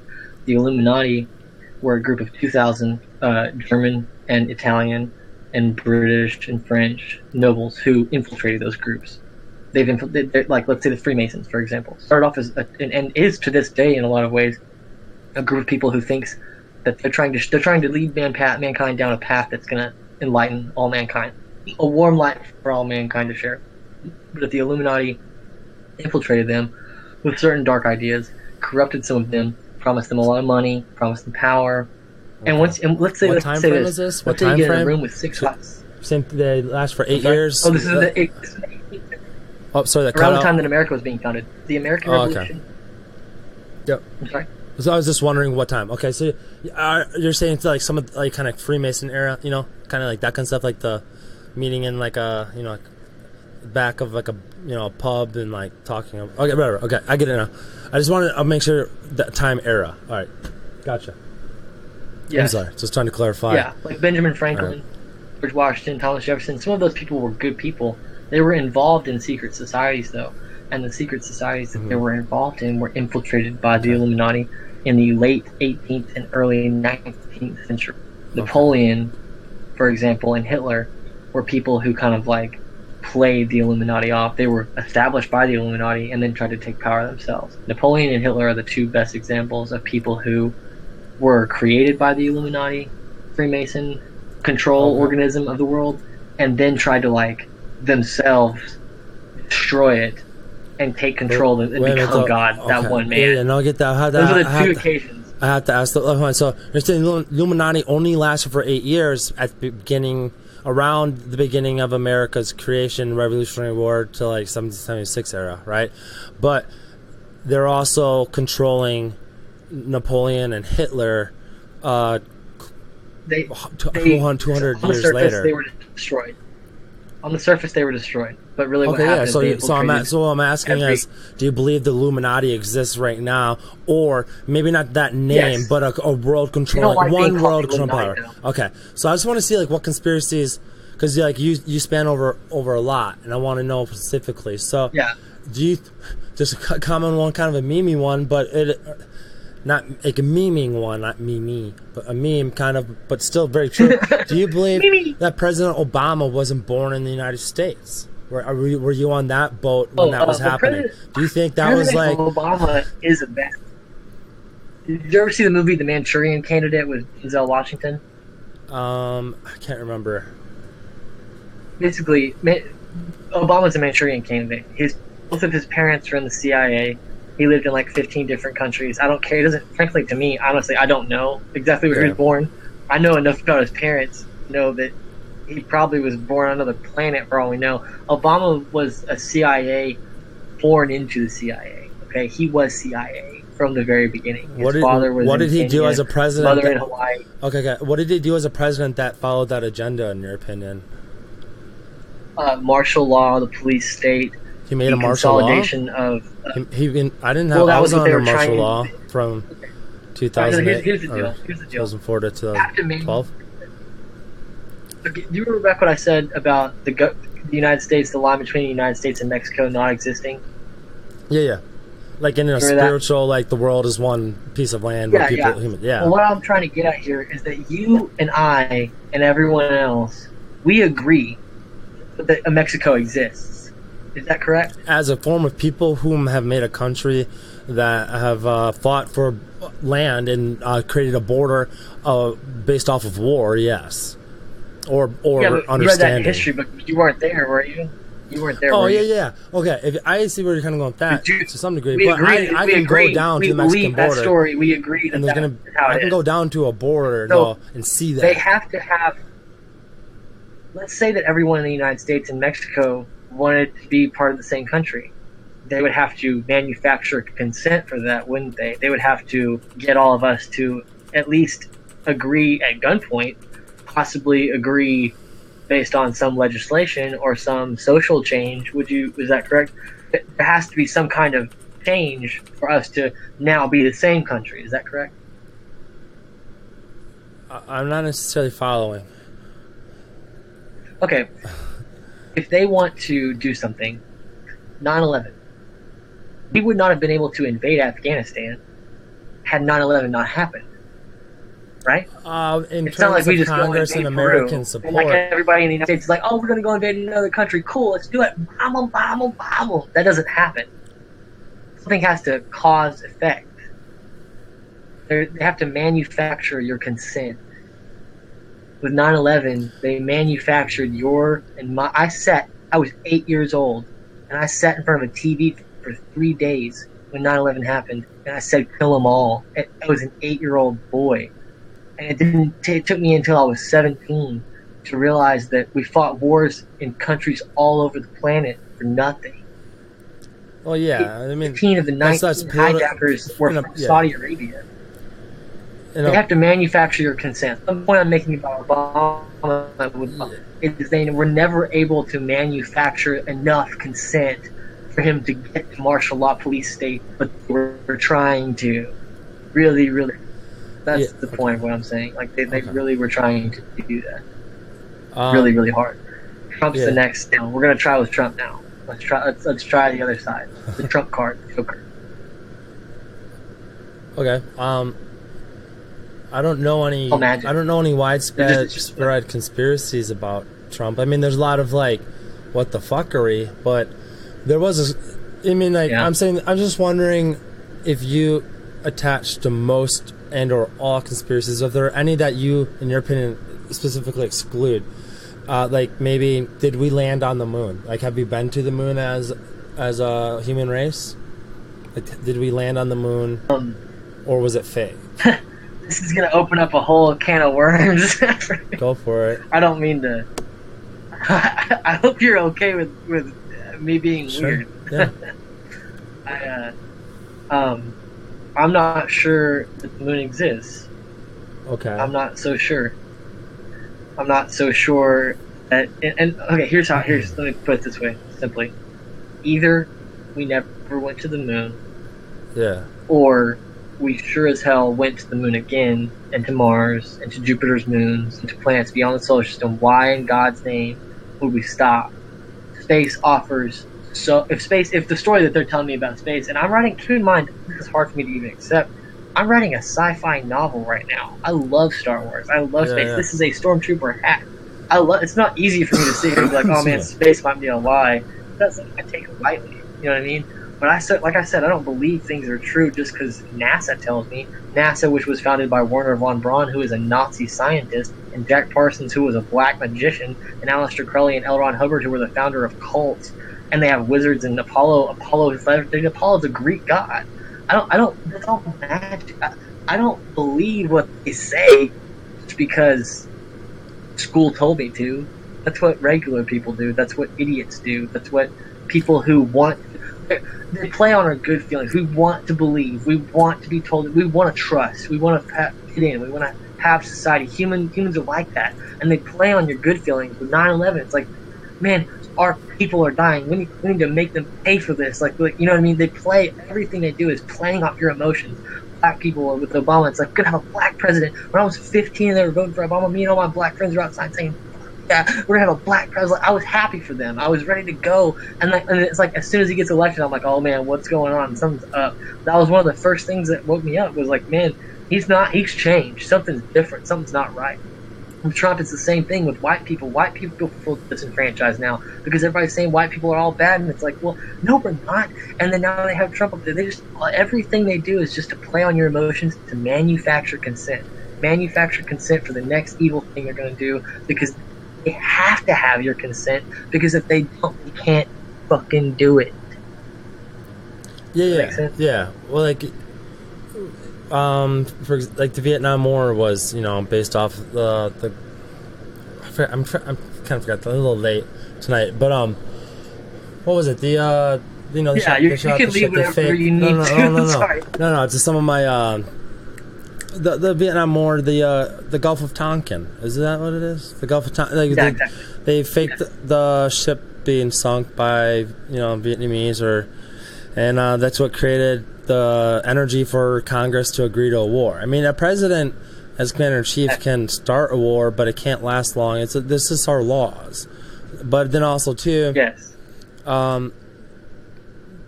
mean, technically, you don't really need public support. I mean, the Vietnam War was a draft. Public did not support the war. What I'm saying is, if and they ended up just drafting people and forcing them.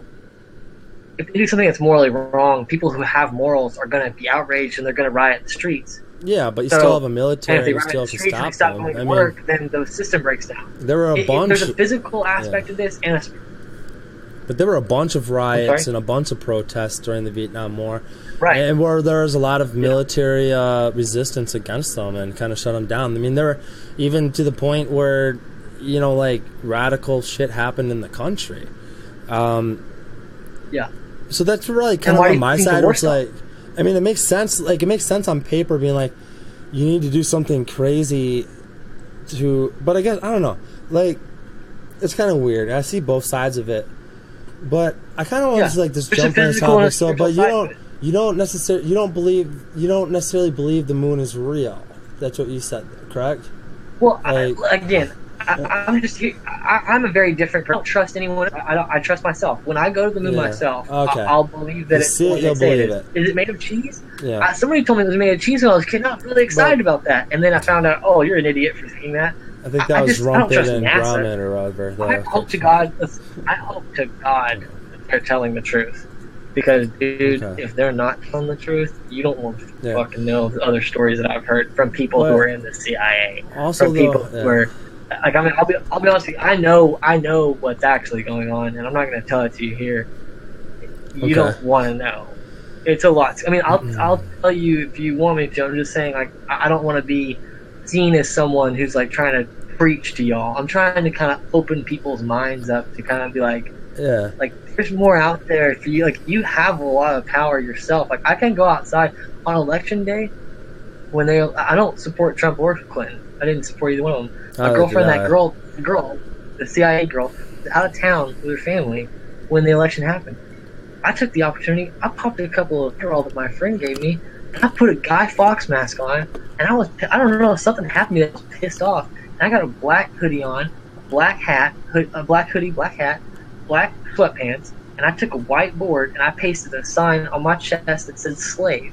And I wore a Guy Fawkes mask, and I walked 20 miles around my town with my hands in the air with cops following me everywhere thinking I was a terrorist. And I went to college, and I sat there and meditated for 2 hours. And I had about 250 to 300 college students. It affected their lives. And they came up to me and asked questions, and I didn't say a word. I didn't say a single word. Out of those 250 or 300 people, 5 of them got it. You know what they did? They came up to me, they looked me in the eyes through my mask, and they almost started crying, and they sat next to me on the ground, and they meditated with me for about 15, 20 minutes, one at a time. Those 5 people got it. Other support. They got it. Hey, I'm not going to do anything violent. I'm not going to hurt anyone else who's not responsible for this. But I'm not going to sit by and let you guys lie to all my people and lie to my friends and my family and try to threaten me that you're going to hurt them and try to bend the rules and take over and kill people for no reason and try to divide us based off race and religion. Well, we don't care about that anymore. We're past that now. Don't lie to us anymore. I sat and I did that. And I got a piece of paper, and I got people, and I said, I'm not voting today, on a piece of paper like this. And over 200 people signed that piece of paper. And the cops kicked me out. The cops came to me and they said, hey, we're getting a lot of complaints. We need you to leave. I said, hey, I'm not doing anything wrong. Okay, that was the only time I spoke was to the cops. I was like, guys, just stay here until they were like, well, what are you going to do? They're like, you're right, we can't force you to leave. Like, what do you want? And I said, I just want to stay till the class gets out. Because when I've only seen a couple hundred people pass by here and there, I just want to see like a lot of people at once and like people see me. That's it. Like, I'll leave as soon as the class gets out. They say, okay. And the Mexican cop looked at me. He's like, "You're a slave, huh?" And I'm like, "We all are, man." And he's like, "I'm not." And I said, "Okay." The cop said that. That's fine.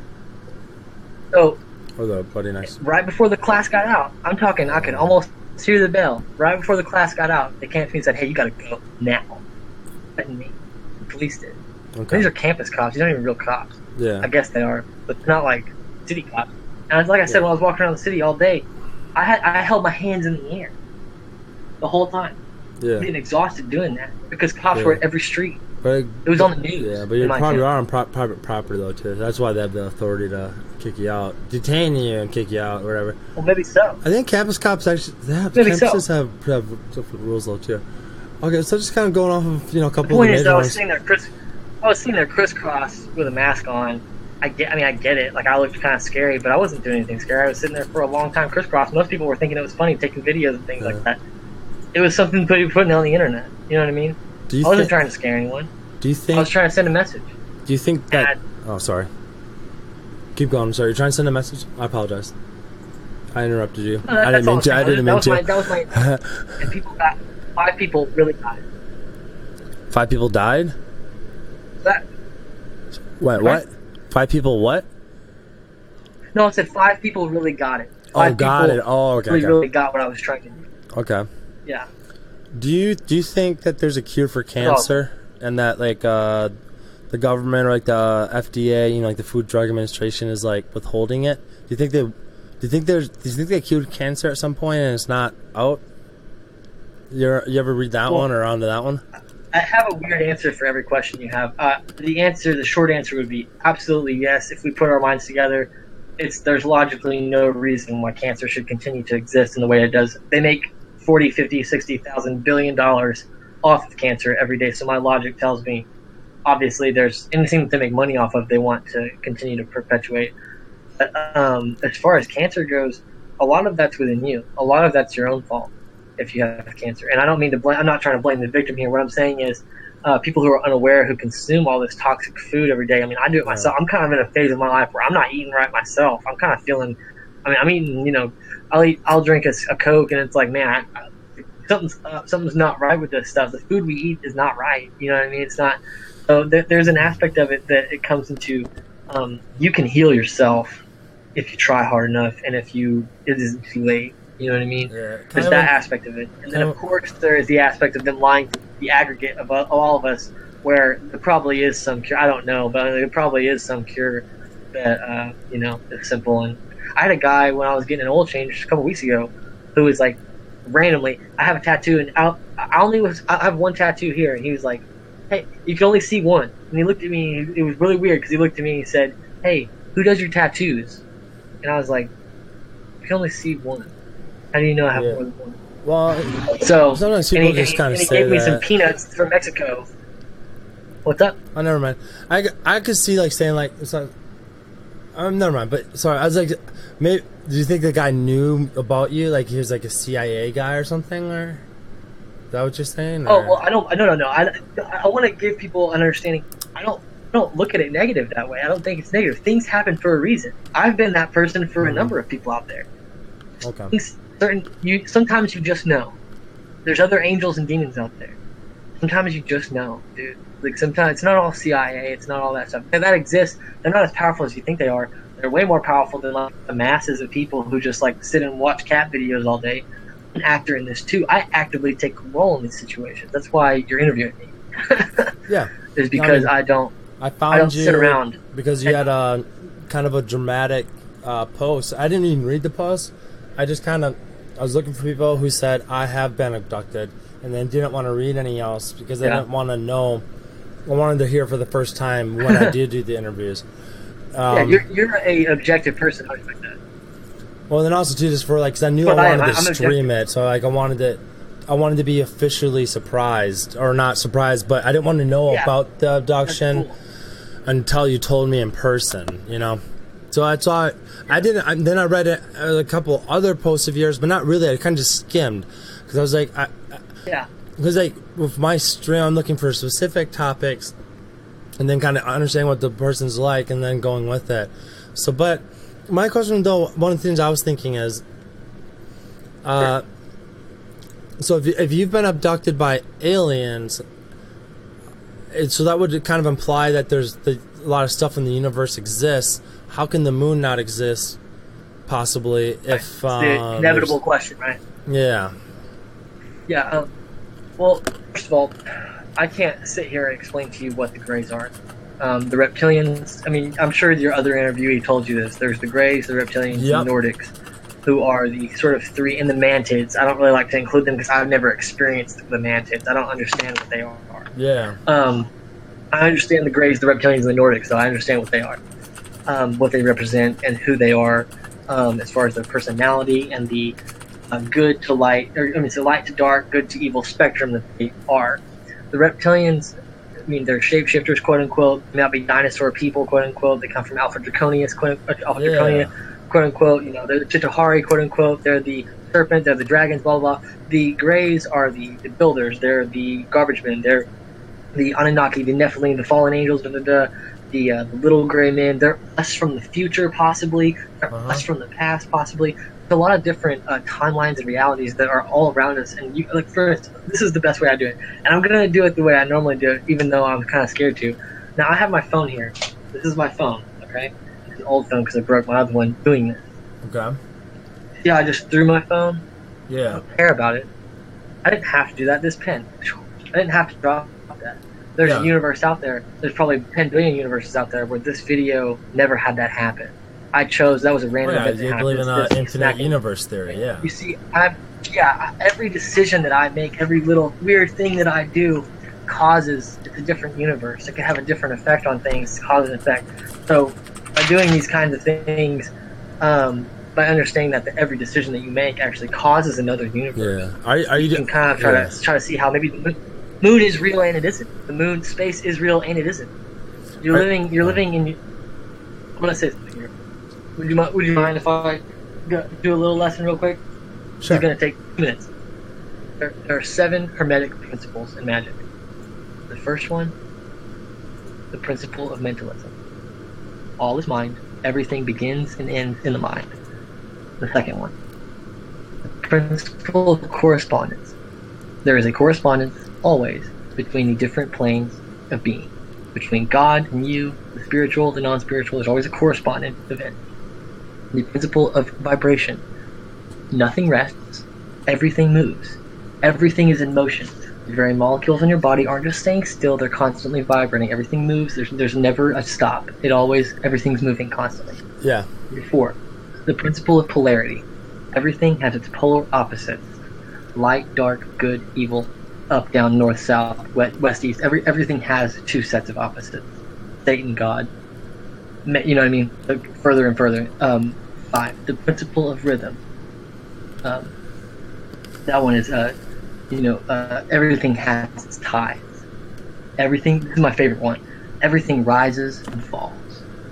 Civilizations rise and fall. Your body rises and falls. You age, you die. Number 6, the principle of cause and effect. Everything in the universe has its causes and effects. Everything acts according to laws of nature. Number 7, the principle of gender. Everything in life has its masculine and feminine qualities. I'm a guy, but I can dance like a girl. I could paint my nails if I wanted to. A girl could go out there and shove a spear in a boar's face and on a hunt. That's a pretty masculine thing to do. The sun and the moon are father and mother. Masculine, feminine is present on all dimensions. So understand those 7. No one in any religion, no one in any scientific community could debunk anything that I just said. Everything I just said is absolutely objectively true. It's present in nature. So you have to understand those kind of basic things first. There's nothing. Go ahead. That's what I was trying to say. There's a lot of stuff that's hard to kind of follow, but a lot of that are just kind of stating like physics and like ways the universe kind of works, right? It's just kind of generally that. Okay. It's more, but it's alchemy. It's deeper than just physics. It's also kind of philosophy too. It's like, why does it work that way? Well, how does it works that way because it's a paradox. How does black magic work? Okay. I don't really understand. How does black magic work? Black magic is essentially taking this knowledge and using it for yourself. You can use white magic, and you can use it for the aggregate, for everything else, or you can use black magic and use it for yourself. When you're saying a word out loud and you're using a word that has letters, what are you doing? You're spelling it. Why do you think they use the word spelling it? Why do you spell it that way? When you cast your vote for Trump, they're manufacturing your consent. It's all magic. Everything is magic. It's a beautiful paradise, and they just made you think it's a nightmare. It's just magic. Everything is. The moon's magic. I mean, I'm not gonna. I could snap my fingers, and the moon might turn into a triangle. You know what I'm saying? It's just that the moon could be real the way they say it is, and we can all. And because here's the kicker, because we all agree that it is the way it is. It is. 84% of the planet believes that there is a higher power. Is there? Or do we all just make there be one? You get what I'm saying? I can see that. Yeah, like, I do think people, I think I said this in my last interview too, is that people, I feel like, when there have been studies that, like, once there's information out there, like the crossword puzzle study, where they took a group of people and who were doing current crossword puzzles, and then people who were doing a day old crossword puzzles, but the people who did the day old ones completed them faster than the ones who were getting current day ones, and there's kind of a belief that, and I've done it a couple times, I think, where it's just always the same case. It's kind of a belief that, Really? in weird ways, that once the information's been kind of found out by a mass majority of people, that some people just kind of pick up on it quicker and understand it. It's kind of weird. Not saying that they didn't immediately know the puzzles. They just were able to kind of access the information a little bit quicker and figure out what the puzzles, like the crosswords. But Yeah. I can tell you why. Yeah. That they're in Japan. They did a study. They had 100 monkeys, and they put I don't remember if it was, they put 50 of them on one island and 50 on another island, and they taught the ones on one island how to do something. I think it was something simple like use a tool or something like that, or eat a certain thing, or change their diet. They tried different things, but they did something simple. Yeah. Thing the monkey normally wouldn't do, and they taught something. When they tried to just throw the things at the other monkeys, and they obviously didn't know what was going on. They would just throw the tool or what, what I mean. They didn't know what was going on. Okay. After a certain period of time, after never teaching the other monkey, after teaching the ones that they did teach, they went back, and the other monkeys picked it up for themselves. You know what I'm saying? You're part of a field. Memory, okay. The code. The other monkeys just learned how to use the tool without access to the other monkeys? What kind of tool is that? A lot of them knew. I mean, it feels like I can't. It's called the 100 Monkeys Experiment. This is stuff that I learned. This is like years ago that I was researching this stuff. So I can't remember exactly what they did, but you can look it up. It's called the 100 Monkeys Theory. It was done in Japan. I'll check that out. I'll write that down. It's a decade. Yeah, you should check that out. It's interesting to watch. There was something that happened in Britain and Australia that sort of proved this like a century ago. Like they were working on this like a while back. Reminds me of Space Odyssey 2001 or whatever, where the black box gave the monkeys or primates the knowledge of tools, and then how to use the bones as tools, and then those monkeys killed all the other ones and kind of to get their food and water. It's kind of interesting, but because okay, so shit. So I'm still kind of confused with. So you were abducted by aliens, and then but you believe that. I forgot if I already asked this. I still have to understand it clear on it. That like you were thinking about aliens so much, and that's why it happened. Like I don't. Yeah, right. I mean, I wasn't just thinking about them. I was actually talking out loud to them. That's what black magic is. Just talking out loud, speaking your intentions out loud, saying what you want. People who are like use the law of attraction. They're like, I want more money. Write it down. I want more money in my life. I don't do all that kind of thing. I don't have a lot of money. You know what I'm saying? I'm not super rich. When I publish this book, I plan on making my family's life better. I plan on building a comfortable life for myself, and I plan on there not being a single homeless person who lives in the city that I live in. That black money corrupts. Absolute power corrupts absolutely. So black magic is really essentially it's selfish. It's you can get whatever you want. You just have to. It's how far are you willing to go. You know what I mean? Are you willing to bathe in children's blood to live longer? Okay, so how long were you actively? Like you wanted to be abducted by aliens? Is that correct? So you're basically, I wanted them to show themselves. Okay. So like, and I actively. It took about 6 months. That's what I'm telling you. It's not like you're just gonna wake up tomorrow and like pretend to do black magic and like have the power to do it. It took me about 6 months to get to the level. Where did you learn, when they showed up. How did you learn how to do dark magic?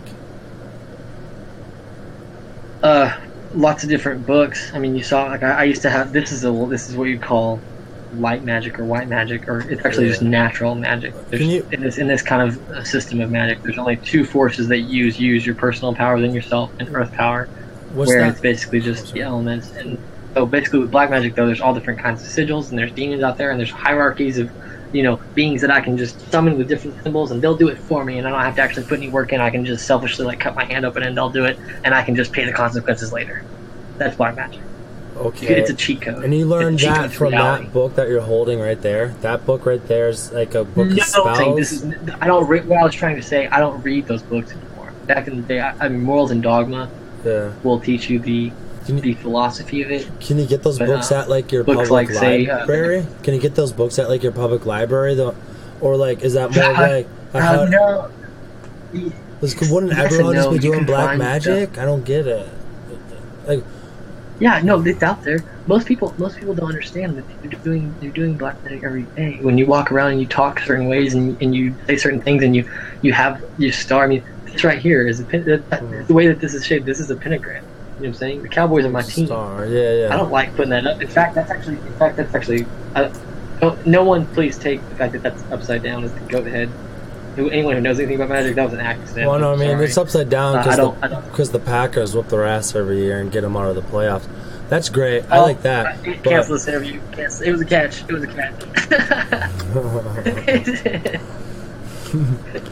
Are you a Packers fan? That's what's going on right now? And below my channel it says I live in Wisconsin, and then hell yeah, dude. Okay. Well, no disrespect to the Packers. They have like one less ring than us. They're pretty good. No, they don't. You guys, the Cowboys have more Super Bowl rings. 4-3. The Cowboys are 5-3, bro, in Super Bowl rings. The Packers, I believe, are 4-2 or 4-3 in Super Bowls. Okay, well, shit. It took a while to look that up. Okay, well, blue, shit. Well, no, Packers have more if you consider the first. Look it up. Put that on your video. The Packers have more. The Packers have more if you consider the first 3 Super Bowls, which weren't called the Super Bowl. They weren't part of like the real. But it was like. Okay. Yeah. No, you're right. It's like Well, the Cowboys Packers have like an asterisk +3. Yeah. Okay, fair enough. I don't care. I'm not that into sports. I love the Cowboys. So we're awesome. But okay, America's I kind of want to get more into like when you're saying have you heard of other stories of like the small grays, like putting someone in, like, because you said they abducted you and made you look out a window. Was the window the same room you walked into? You walked into a room, and then I don't know how I got there. I have no idea. I woke up there, standing up. I woke up standing up in a room that was or maybe weird. Maybe obtained consciousness. Like you were just like unconscious, maybe. Yeah. So you're looking. Yeah, that's what I'm saying. I woke. So yeah, you and 4 other people were looking out a window, and then the next thing you know, you're standing in a room. Or you said you stepped into a room. Hey, death metal. How Each you of us doing? had our own doorway. We had 5 people, 5 doorways. Step into the light. Next thing I know, I'm in a circular compartment. Circular room. So I can outstretch my hand and not even be. It's further away than my arms are. You know what I mean? Quite a little bit further away. I have my arm span. Okay, and around all me in 4 this of place, you, and almost kind of floating around.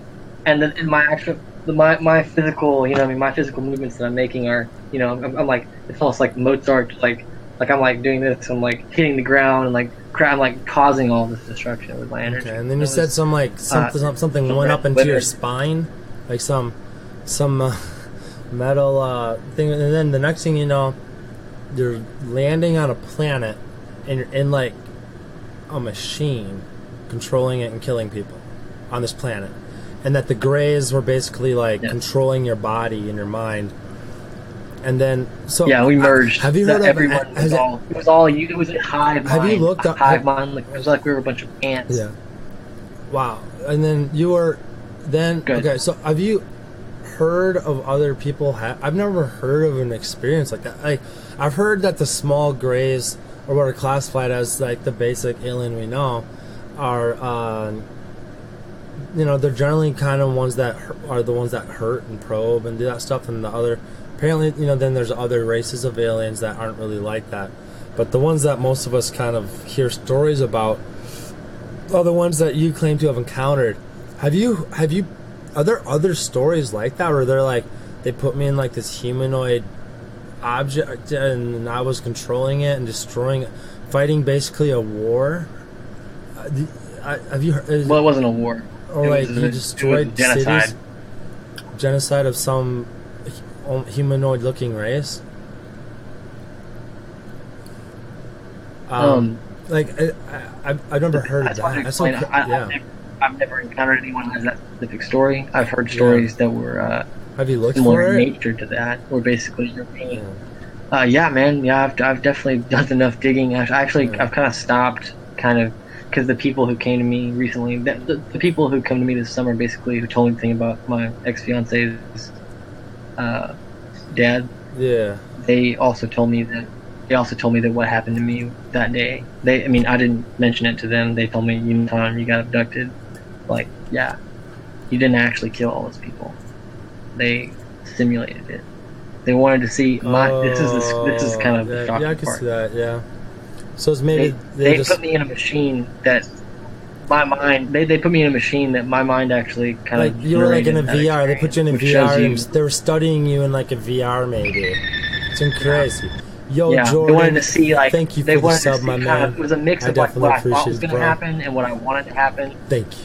I'm a strategist. My dad drove me to Italy when I was 5. Yeah, that was a sub. Thank you. Yes, I'm a military strategist. I should have been in the military. You should have been in the military when I was 17 because. How are you a self-proclaimed military strategist, or what does that mean? I'm a one-man army, bro. Like I've been fighting this war for 6 years. I'm in a militia right now. I started a militia on the internet called the Information Minutemen of the 21st Century, and they shut me down in May, the same week that they came to me with this information about my ex-fiance's dad. They shut down you couldn't really call it a militia, but it was a group of people online that I had built who we all were on the same page. And I got invited to join a militia in Arizona, the Tucson event that happened. I don't know if you heard about the event that happened in Tucson, where they found a camp where child trafficking was happening, and they found cartel members who were there. And these people, I got invited by the militia there to go. I'm involved with some people who are like, we're patriots. Like I'm not a violent person. I don't believe in violence. Okay. But you absolutely better believe that I'm willing to lay down my life for my country, and I've already been doing that every day. But like a military and I take it lightly. Like a military strategist, like you think like you would be able, sorry, I don't know. Excuse me. A military do you think you should be in the United States military as a strategist, or you're saying you'd be okay in combat? Like you're saying like you'd understand both, combat and both. I understand both. I understand warfare. Let's just say that the United States military was a benevolent organization that didn't randomly invade other countries because we wanted to, because of money or power or geopolitical strategy. Let's say we were a force for good. I would absolutely have joined it first day that I could have. But I don't believe that that's the goal of the United States military. And I respect people who honor and serve our country or whatever. I believe in all that stuff to an extent, but I don't let it sacrifice my humanity. And I'm fighting a war on a different level. It's not just physical, spiritual as well. Okay. One man war. Yeah. So I think the whole I've built a couple armies and I think the whole abduction thing makes a little more sense. That you weren't actually like sent to another planet in basically a Gundam wing or something and destroyed you should people. You should probably put a disclaimer. Yeah, probably more actually killing anyone. Okay. It's probably more like maybe like a simulation. By the way, hold on. Let me put this into perspective for you. I spent 3.5 years of my life thinking that I did. Okay. Without telling anyone, I didn't talk to anyone about this. I didn't go to a therapist. I spent 3.5 years of my life begging for mercy every day. When they came, the people who run the world and the people who've been spying on me, when they came to me and told me, oh yeah, your life, we've been manufacturing things to mess with you, and by the way, when you got abducted, when they put you in that thing, that's a simulation. Your mind created that. That makes a lot more It's like sense. it's like it healed me and it like caused a different scar. I was like, hold on, you're saying I didn't actually kill anyone. You're saying my mind's insane enough to come up with that, where I actually came up with that event that happened. He's saying you were physically taken from your house because of the black magic, Maybe, yeah. and you guys tricked me into thinking that I killed millions of people. It's not that. That's traumatic. That sounds like an Feel. experiment. That kind of sounds more like other claimed. It's a government experiment. The Greys. I don't believe that. Again, you have to keep this as a thing with me. I don't believe anything. You better show me, and I don't mean just evidence. You better show me why. You better show me evidence and why. If you want, or I'm not gonna. You see and then you believe. You're seeing. I get that. I have to feel it. I have to be it. So what did you mean earlier? They tricked me. Oh, sorry. No, I'm just saying they tricked me into thinking that I did a horrible thing. Maybe this is a side effect of seeing. In a way, I did. In a way, I allowed myself to do that, and that doesn't mean that experience was any less real. Man. You know it what? Just means that I didn't understand it. I didn't understand what it was actually going on. Who was actually in control? I was in control the whole time. I was in control of that. I was dark. I was wrong for doing that. I guard myself now. I don't let them in my space now. I'm free from them now. Does that make sense?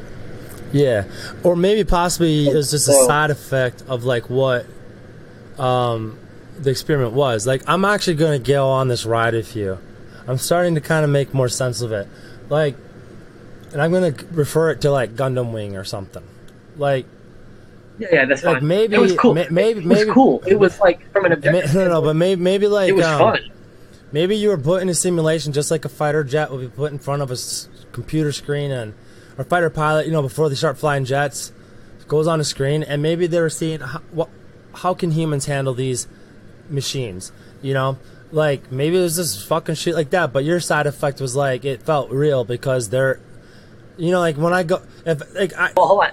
If it I was go to real. Like a flight it's just the part about me killing people and being in a machine that was like that. That's what I'm saying. It's like I was physically there. It'd be like me going to an Air Force base and asking, "Hey, can I try your flight simulator? Is that like Flight Sim 10 or whatever the fuck the most popular one in the world is, like or whatever? Is this like your government? I wanted to try to fly a jet, and maybe they're just like maybe."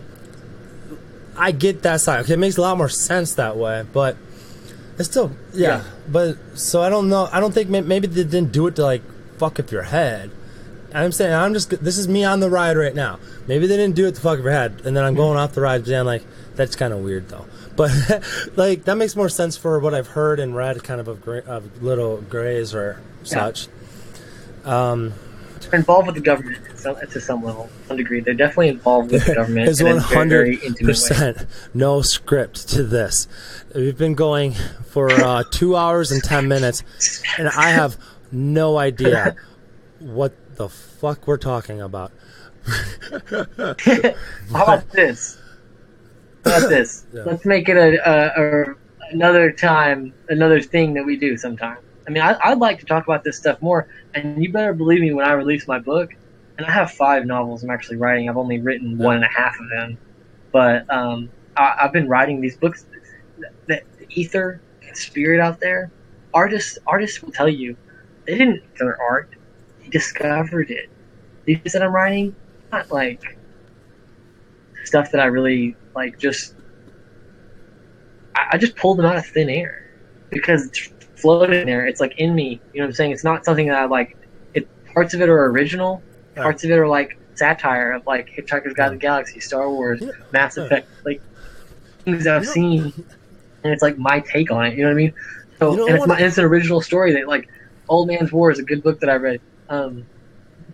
Starship Troopers, you know what I mean? All these like sci-fi things. They planted all these ideas and these themes in my head, but I'm writing a book. It's my sci-fi. You know what I mean?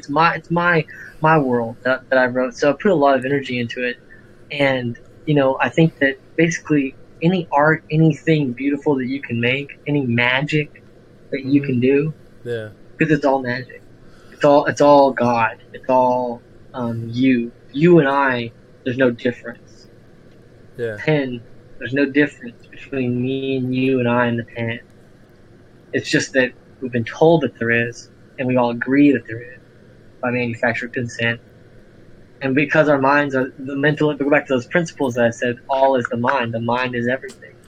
If your mind believes it, when I do something, is it my body that tells my mind or my mind that tells my body? I think, here's what I think. The mind I think tells the body what to do. The body's just a vehicle.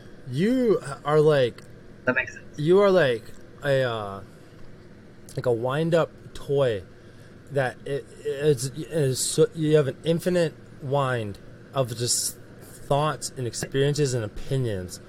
And I actually, like, when I started this interview with you, when I started searching for people who claim to have been abducted, you know, I was looking for just, first off, I'm on my own personal journey of talking to very interesting people, and I kind of want a subsection of alien related and such, just to kind of have a better understanding of that subgroup of conspiracies. I'm more generally myself jump on board to, I guess, more like political conspiracies maybe. You know, like, that stuff makes a lot more sense to me because it's tangible. But to continue what I'm saying here, I actually really think you're writing and or are going to be writing really fucking weird and awesome books. Like, I actually want to read your books. Like, I don't necessarily want to, like, I think you could, like, you just have like this like weird opinion of everything. Not weird, but like interesting. No, they didn't probe him. You can be blunt with me. I understand. I am a weird guy. I'm nice. I'm very friendly. Well, I come here as a skeptic. You know, I was a physical therapist. I'm sorry. I'm saying, like, I am generally, any of these interviews, well, like, where it's like kind of like the hot topic, like I'm going to be interviewing like a Wiccan priest or such. I'm not a skeptic there. I just want to know the process, and I want to hear his personal story as to how, what do people say to you, or how do they react to you when they hear you're Wiccan? Me, I was just playing World of Warcraft, and he was my lead fucking officer in my guild, and he's like, oh yeah, I can't do raid on Friday. Is because I have my meeting. I'm like, what meeting? He's like, oh, I'm a Wiccan. I'm like, what? I'm like, okay, cool, whatever. Help me kill this boss. You know, but I think a lot of people probably like, holy shit, a Wiccan? You know, like, so that I can be just like, I can listen to the story. You know, Kitty, stop. But when it comes to the alien stuff or the conspiracy stuff, I have to be skeptical. And like, in all reality, I just usually, me personally, I just go through life just doing shit. You know, like, I don't really, you know what I mean? Like, a cool thought's a cool thought. But I do think you could write a good book. I don't know if I can 100% follow you down the path of like your everything. But this is crazy, dude. This is the crazy. I've talked to a lot of weird people off cam, and this is why, you know, I mean, like, just, you are like, not like in a bad way. You just have, like I said, when I said wind up doll, or wind up toy, it's just 100% and an answer to everything. And it's like, I'm trying to kind of, it's all connected, bro. Everything's connected. It's beautiful. It's very beautiful. I'm trying to that way. I'm trying to, like, freeing. In a way, not very loosely, I'm trying to like corner you almost on some of the questions. You know, that's why I was like, some of the other conspiracies, like, just kind of see how you react. And generally, it's just like, you just have a lot of stories, dude, and they're really good. Like, and thank you. Can you tell us? It's kind of like I said, a don't brief take anything concept. I said as the absolute truth. I'm telling you my experience as someone who, these are educated guesses, and I mean, for me, I know some of these things, and I did experience something that was supernatural. I used to be on a ghost hunting team when I was 19. I was in a semi-famous band when I was 18.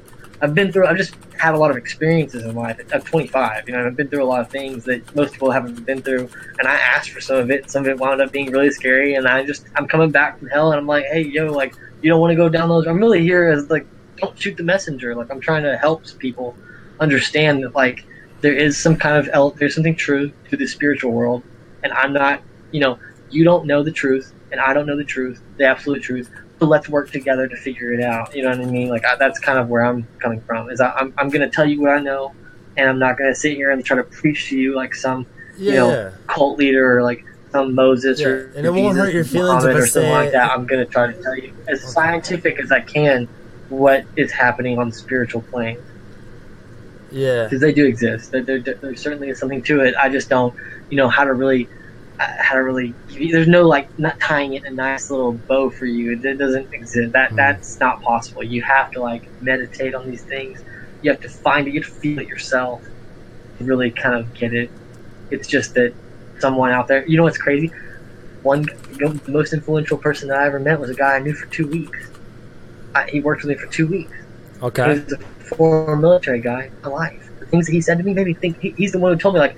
I was having a conversation. Keep on. I'm a sci-fi nerd, and I'm like 21 at this time. And at work, I'm walking by. Everybody makes fun of me and thinks I'm weird and thinks I'm kind of scary because of the conspiracies I talk about. And at work, but everybody's my friend. Like I'm a popular guy, or whatever. But he comes to work, some like middle-aged dude, and he and I hit it off immediately. And it's like, 'cause we're like, yeah, the government, yeah. I mean, you know what I mean? He's like, yeah, they're crazy. There's other trolls. They don't know what's going on. And when I'm like, yeah, man, like when we get to space, they got bases on Mars. And he's like, bases on Mars? He's like, what? He's like, he's like, don't you know the Earth is flat? And no one had ever said that to me. And I was like, what? I was like, shut up. I was like, come on, dude. You're an idiot. After that, I was like, dude, you're an idiot. You called him an idiot at work, after? I couldn't even hide it. I was like, what? I was like, get away from me. I was like, Star Wars. You know what I mean? So I go home, and I spent 2 weeks on the laptop. And I swear to God, bro, you look up pictures of actual Earth, bro, yeah, you tell me the Earth's what they say it is. I've got no answers for you on that, bro. Right, so I have no clue. I don't know. Earth, flat, triangle, circle, what? I've got no answer. Because you can't see it. So, yeah. Okay.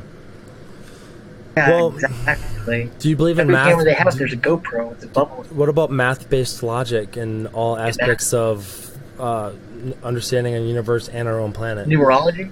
No, math-based logic. Yeah, exactly. There's a universe in you. Like, explain what that means. There are formulas that, like, there's, like, how gravity exists. At least, a force of gravity exists. In the most logical, and who invented gravity? When you blow up, bubbles, like when you're a kid and you have the stick in the hole and you blow air and it creates a bubble. Yeah. What shape is it? Right. What shape is the bubble? Circle, sphere. Sphere, yeah. Yeah, sphere. Because it's the most sturdy but that's not based off gravity. But spheres are very if you have a bunch of matter and like a gravity sucking material like a planet, and then now it all forms in millions of years, and now you have a planet. Gravity isn't gonna be subjective and saying I want one side to be like this and I want one side to be the other way, and it's flat. It's gonna pull in and form in all directions, just like every other planet we see, and especially planets that we can see rotating. I'm not arguing anything. We can observe all the planets. I agree. I think and it's hard to do it on our moon, I would think. But if you stood on Mars and you had a good enough image of Earth, you would see Earth spinning. I don't know, but I'm not on Mars and I don't have a telescope that is pointed at Earth. But I will say, it appears that the sun and the moon are spheres. It appears they're at least circles. And so it would appear that the stars appear to be circular. It would appear that there is a circular, spherical nature to reality, and the cause is apparent. And that obviously is why, if it is a lie, then it's a very well-functioning lie. But I don't think that. I believe, my personal belief is that we're in some kind of computer. We're in some kind of organism. Oh, simulation theory. I can jump on board with that 100%. Simulation theory? I don't believe in all of these gravity, the math. It's no. Do you understand numbers? 1 and 0, binary code. 1 is a male, penis. A 0 is a womb. It's a woman. It's all philosophical. It's all metaphorical. Numbers themselves. A 9 is the only number that actually falls into itself like a Fibonacci. A 9 is the perfect number. 1, 2, 3, 4, 5, 6, 7, 8, 9. There's no 10. 10 is a 1 and a 0. It's a male and a female. So it's the union. It's the number of God. 1, 2, 3, 4, 5, 6, 7, 8, 9. 1, 2, 4, 5, and 7 and 8 What? don't matter. What? You just keep rotating. But 3, 6, and 9 are perfect. 3. Let me ask you this. Answer these questions as fast as you can. Okay. What's half of 3? 1.5. Does it have to be a whole number? What's 1 plus 5? 1 plus 5 is 6. No, it doesn't. No. You're perfectly right. Yeah. 1 plus 5 is 6. Based off of this our standard 2? of mathematics. Man, what was it? What was that one? What's 6 times 2? 6 times 2, 12. 6 times 2. 6 times 2 is What's 12. 1 plus 2? What, 3. Oh, you're cutting out. No, okay. Let me say it this way. Half of 3 is 1.5. Yeah. 1 plus 5, you add the integers. It's always add the integers. You're taking the 1 plus 5 decimal is 6. and you're adding... Times 2 is 12. Okay. They're always going to be 3 and 6. 36. Half of 36 is 18. What's 18? 1 plus 8 is 9. 9 divided by half. 9 divided by 2 is 4.5. This is numerology. Where exactly. humans are trying to... 3, 6, and 9 are they're like the what's the best word? They're the real power numbers. They're the stopping point. You know what I mean? Like 3, 6, 9. 9, 6, 3. Take a circle, for example. 360 degrees. 3 plus 6 plus 0 is 9. Cut it in half. 180 degrees. 1 plus 8 equals 9. Cut it in half. 90 degrees. 9 plus 0 is 9. Cut it in half. 45 degree angle. 4 plus 5 is 9. Cut it in half. 22.5. 22.5. 2 plus 2 plus 5 equals 9. Cut it in half. And so on, and so on, and so on forever. 3, 6, and 9 are perfect numbers that never stop. It's really kind of scary. So, did we find numbers, or did we make them? That's my question. I don't have an answer for you on that one. That's where I'm at. Did we discover numbers, or did we create numbers? Who created these languages and these numbers and these spells that we use? Who created those? Thank you for the raid, Brett. You know, why are they shit? I appreciate it, man. I'm sorry? Sorry, this is Twitch chat stuff. Like I said at the beginning of the interview, there'll be Oh, okay. I'll be talking to not you. Brett, thank you so much, man. I definitely appreciate it. I swear to God, some night I will be streaming and ending before you, and I will raid you, and I will make the biggest deal about it. All right, and I'll do it more often. You do me all the time, dude. Brett, Oh, you're talking to someone else. I love you so much, man. I used to play World of Warcraft. Yeah. He just ended a World of Warcraft stream and sent some of his viewers over my way. Welcome, Brett viewers. I am interviewing Pyrrhus, a chosen pseudonym name for an individual whom I found on Reddit upon searching for alien abductees. You are one of the... You're the only one out of a couple that I was able to find on Reddit while drunk. Just joking, but I mean, I was kind of drunk. I was like, I want to do interviews with really interesting people, and I sent about like 20 messages out that night. You were one who responded. I believe all the others are fakes because they don't want to talk about it. You have the balls to come up and talk about it, and I respect you for that. Oh yeah. And it was this kind of weird stuff, but oh, man, but it's scary, but it's also really enlightening. He's wearing the mask. It's awesome. We can in this chat. I think we're gonna start calling you Help Guy. Pyrrhus, or Pyrrhus. maybe Pyrrhus. Pyrrhus. Explain He's that. a Greek conqueror. He's where the term Pyrrhus. Yeah, Pyrrhus is the villain of my book. Pyrrhus is a Greek conqueror who nearly conquered the Roman Empire in the 270s BC. Is where the term Pyrrhic victory comes from. He fought against much larger armies and always won the battle. He was a superior commander, but every time that he won a battle, he lost a lot of soldiers. It was his strategy was aggressive. Okay. So Pyrrhus, in the story of my book, essentially he wears a mask. He's a pirate. He's a terrorist. He's a killer, criminal. And there's some things in the book you'll find out about him that are a lot deeper than that. Basically, the Greys are good. In the book, it's called Grey Universe, and the Greys they invaded once and we beat them about 70 years later. They're going to come back, and he's the only one who knows. He's the only one who understands, and there's a way that he can stop them, but he has to destroy the Earth. He's going to destroy the Earth because it's the gateway. He's going to massacre billions of people to save the rest of the universe. Uh, And he's willing to make that sacrifice. He's willing to play God. He doesn't want to, but he will. like Thanos. That's who I'm pretending to be. I'm sorry? Did he kill half? Pyrrhus victory. Did he kill half? Just half of everything. Kill everyone on Earth.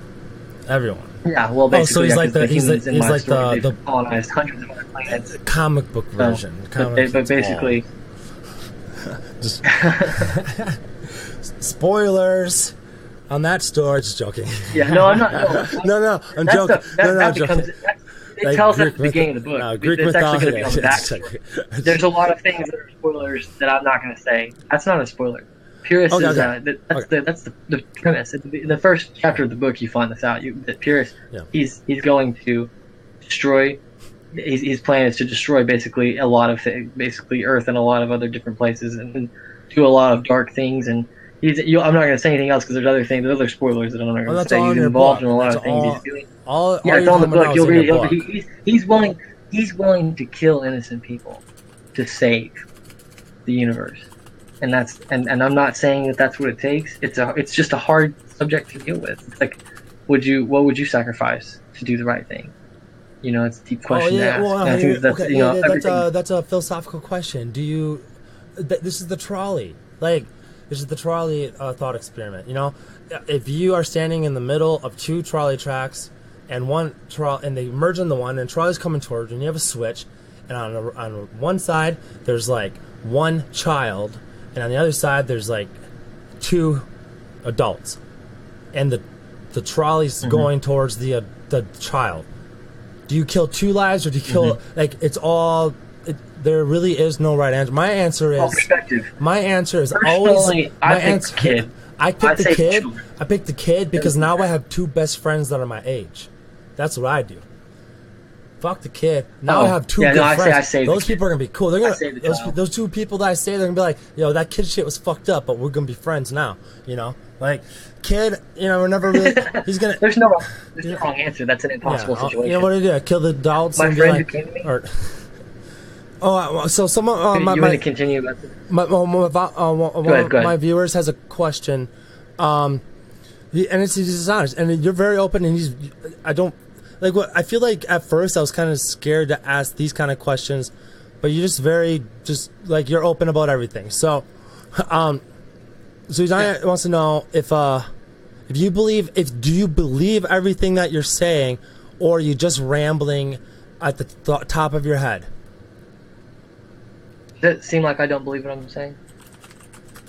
No. He's asking if you when you're talking. I absolutely believe everything you're saying. I wouldn't be saying it on the internet. Yeah. Everything, yeah. I wouldn't be saying it if I didn't believe it. 100%. Okay. There's no doubt in my mind. But however, I don't expect anyone else to, because I'm not a god. I'm not a prophet. I'm just a normal guy who has the balls to tell you, who has the intelligence and the care to express it to you in a concise way, and I'm interested in it. I mean, I've been fighting. Like I said, I've been fighting this war for 6 years. It's my life's mission. It's my life's goal. I believe.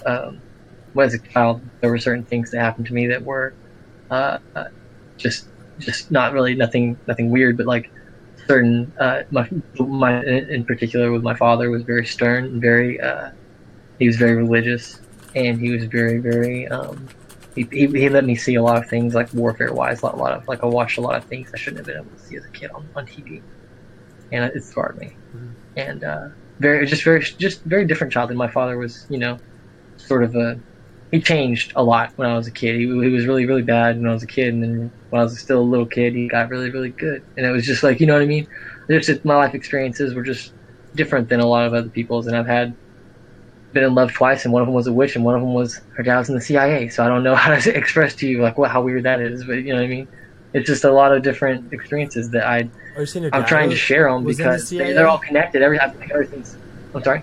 You're saying your dad was in the CIA? The girl I was in love with. Oh, the girl, no, yeah, okay. Yeah, her dad was in the CIA. Yep, I know that. Yeah, for anyone who's popped in now, later, there's a real quick update. You wanted a girlfriend, and you used black magic. You cut your hand. Oh, you wrote on a piece of paper, I want to have a wife. cut your hand and put blood on the paper so it's soaked, and then the next day at work, the most beautiful girl you've seen or a hot girl came in and was immediately shot the shit with you, and you guys ended up dating, and then you're saying, She didn't shoot the shit with me. I mean, like talk. I might talk. That's what I'm trying to say. Like you guys immediately connected. Yeah, but that's what I'm trying to tell you. She did. I looked in her eyes and I knew. She didn't say. She came up to me and like how little you eventually ended up, young girls do. She just stared me in the eyes. We just looked at each other and she didn't say a word. That's what I'm trying to say. Yeah, I knew because I did what I did. All the virgins in chat are saying that they're doing this right now because they want to fuck someone tomorrow. What do you mean? My chat room. The chat is saying, yeah. They're all like, I'm doing this, like, okay. I'm gonna fuck. Yeah. Can I say something really quick? Yes. I'm a great magician. I'm giving this information out there as a neutral basis, but I want to say that I absolutely to the internet and to the Ethernet, what they call it, I do not condone anyone doing any black magic. I do not suggest that you do. For those of you who have not listened to this entire video, I encourage you to listen to the part about the consequences. There are very, very deep consequences to doing. You don't ever get anything for nothing in this universe. Yeah. You have to, whatever you put your energy into is going to come back to you. So karma, whatever that force is that people call karma, does exist. And when you use the cheat codes of reality, aka black magic, if you get what you want, you'll get more than what you want right then and there. It'll happen in a weird way, in a synchronistic kind of subtle way, but you'll pay for it as soon as it's over. And I don't mean like in a way that you expect. I don't mean in like a tortured by demons in hell kind of way. I mean you have to give something up. Well, yeah, and it's not fun. It's not at all. It's not at all. Doing black magic, you have to give something up. I'm cleansing my own soul right now. I'm not condoning anyone else doing this. I'm telling the truth, because it is the most powerful force in the universe. Is the truth. There's three things that will never be able to be hidden: the sun, the moon, and the truth. Those three things will never be able to be hidden forever. I'm telling you with everything, every fiber of my being. Please, I'm asking you, please don't do what I did. It's not what you want. You're not going to get what you want. They took her from me, the girl I love. Yeah. They gave her to me and then they took her away. So maybe, are you saying maybe? Yes, for any virgin, anyone who is a virgin out there who has not experienced that yet, I promise you there's someone out there for you. I promise you. And even if there isn't, you're worth something. You're worth a lot more than black magic. You're worth something so much more beautiful than that, and it's not worth doing that. I'm not going to sit here and tell you don't do it, but I'm advising you not to. I'm suggesting that you don't, please. As far as I'm concerned, it's for your own good just not dabble in that kind of thing, especially sigils and any kind of thing, anything to do with blood. Or it's very, you don't feel like a human being anymore, and it's taken me some time to kind of heal from all of that, and I think that it's just important for me to say that it's your life, so you have to find out for yourself, and I'm not gonna be responsible for that at all. I'm here for a much bigger reason than just here telling virgins how to get laid. That's not why. No. It's just like I understand that story. That's it's just. There, you know what a meme is, right? Like a meme? Yeah. M-E-M-E. That kind of sound. It's kind of like it's not already a meme, but just saying like that is just such a quick. Black magic gets like exactly. It's kind. It's kind of. It's a joke. I've been on the internet enough. Yeah. Okay. No. Okay. Do you understand where I'm coming from? Everything that I do with intention. So I'm just making sure spiritually. Yeah. I'm not doing this for them. Yeah. Forget them. No. I'm doing this for me. And honestly, myself right now. I'm not responsible for your actions. You make your own decisions. I'm here to tell you something. The information that I give you, it's up to you to go do something about this. When they go, you want to know how these people who don't pay any karma, you know why George Bush doesn't pay any karma? Because he doesn't pull the trigger on innocent Iraqi civilians. He might have caused the war and started the war, but he had to go pull the trigger. You know what I'm saying? Well, you're paying to pull the trigger on what? The war?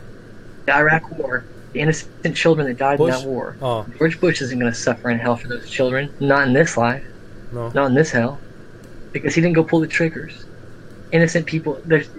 more people in the military commit suicide at a higher rate than any other group in the world. In the United States military, they commit suicide at it's like a 50% suicide rate for the people who fought in the Iraq War. It's unbelievable. It's astronomical. That's see, when we have statistics like that, that's real. That is. Sorry. Okay, so I can 100% attach to that. There are real life decisions like going to wars over their proxy wars or proxy wars for oil, and hold on, no, and then there are real life consequences, and I am one who believes when you die nothing happens, and I think people make decisions. I mean, not like even if there's a heaven or a hell, and you're saying I'm going to go to war for something, that doesn't make it maybe even harder because you're like, oh, I'm going to go to hell for eternity for killing millions of people. No, but like, fuck, man. Like, I really, this is the disorder of our world. I ramble on my stream. That's what I do. Yeah. I game and I ramble. And I feel like I can't ramble when you're on screen with me. I feel like an idiot compared to you. You're just like, you don't have to feel that way. I can't do it. I sound dumb doing it.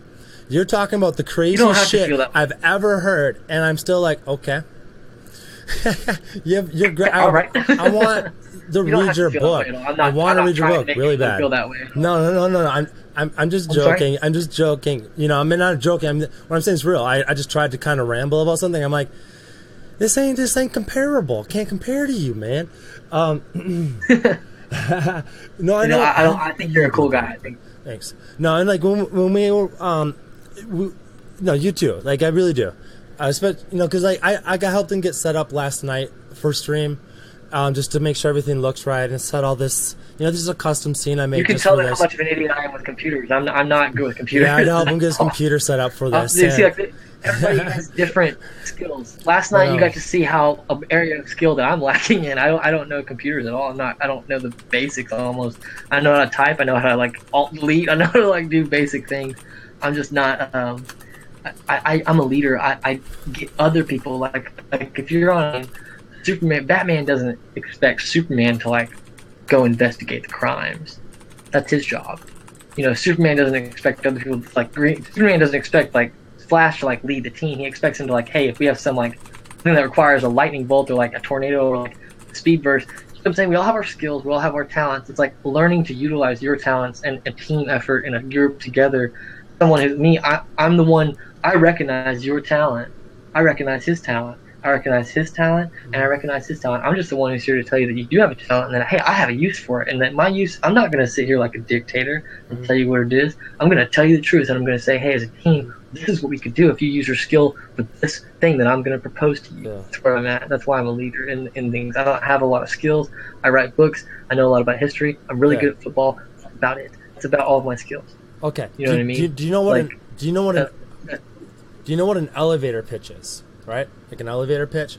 It's a pitch for yourself or anything you're talking about that can be said to someone in an elevator, right? So it's usually like we're talking one floor, maybe 2 floors.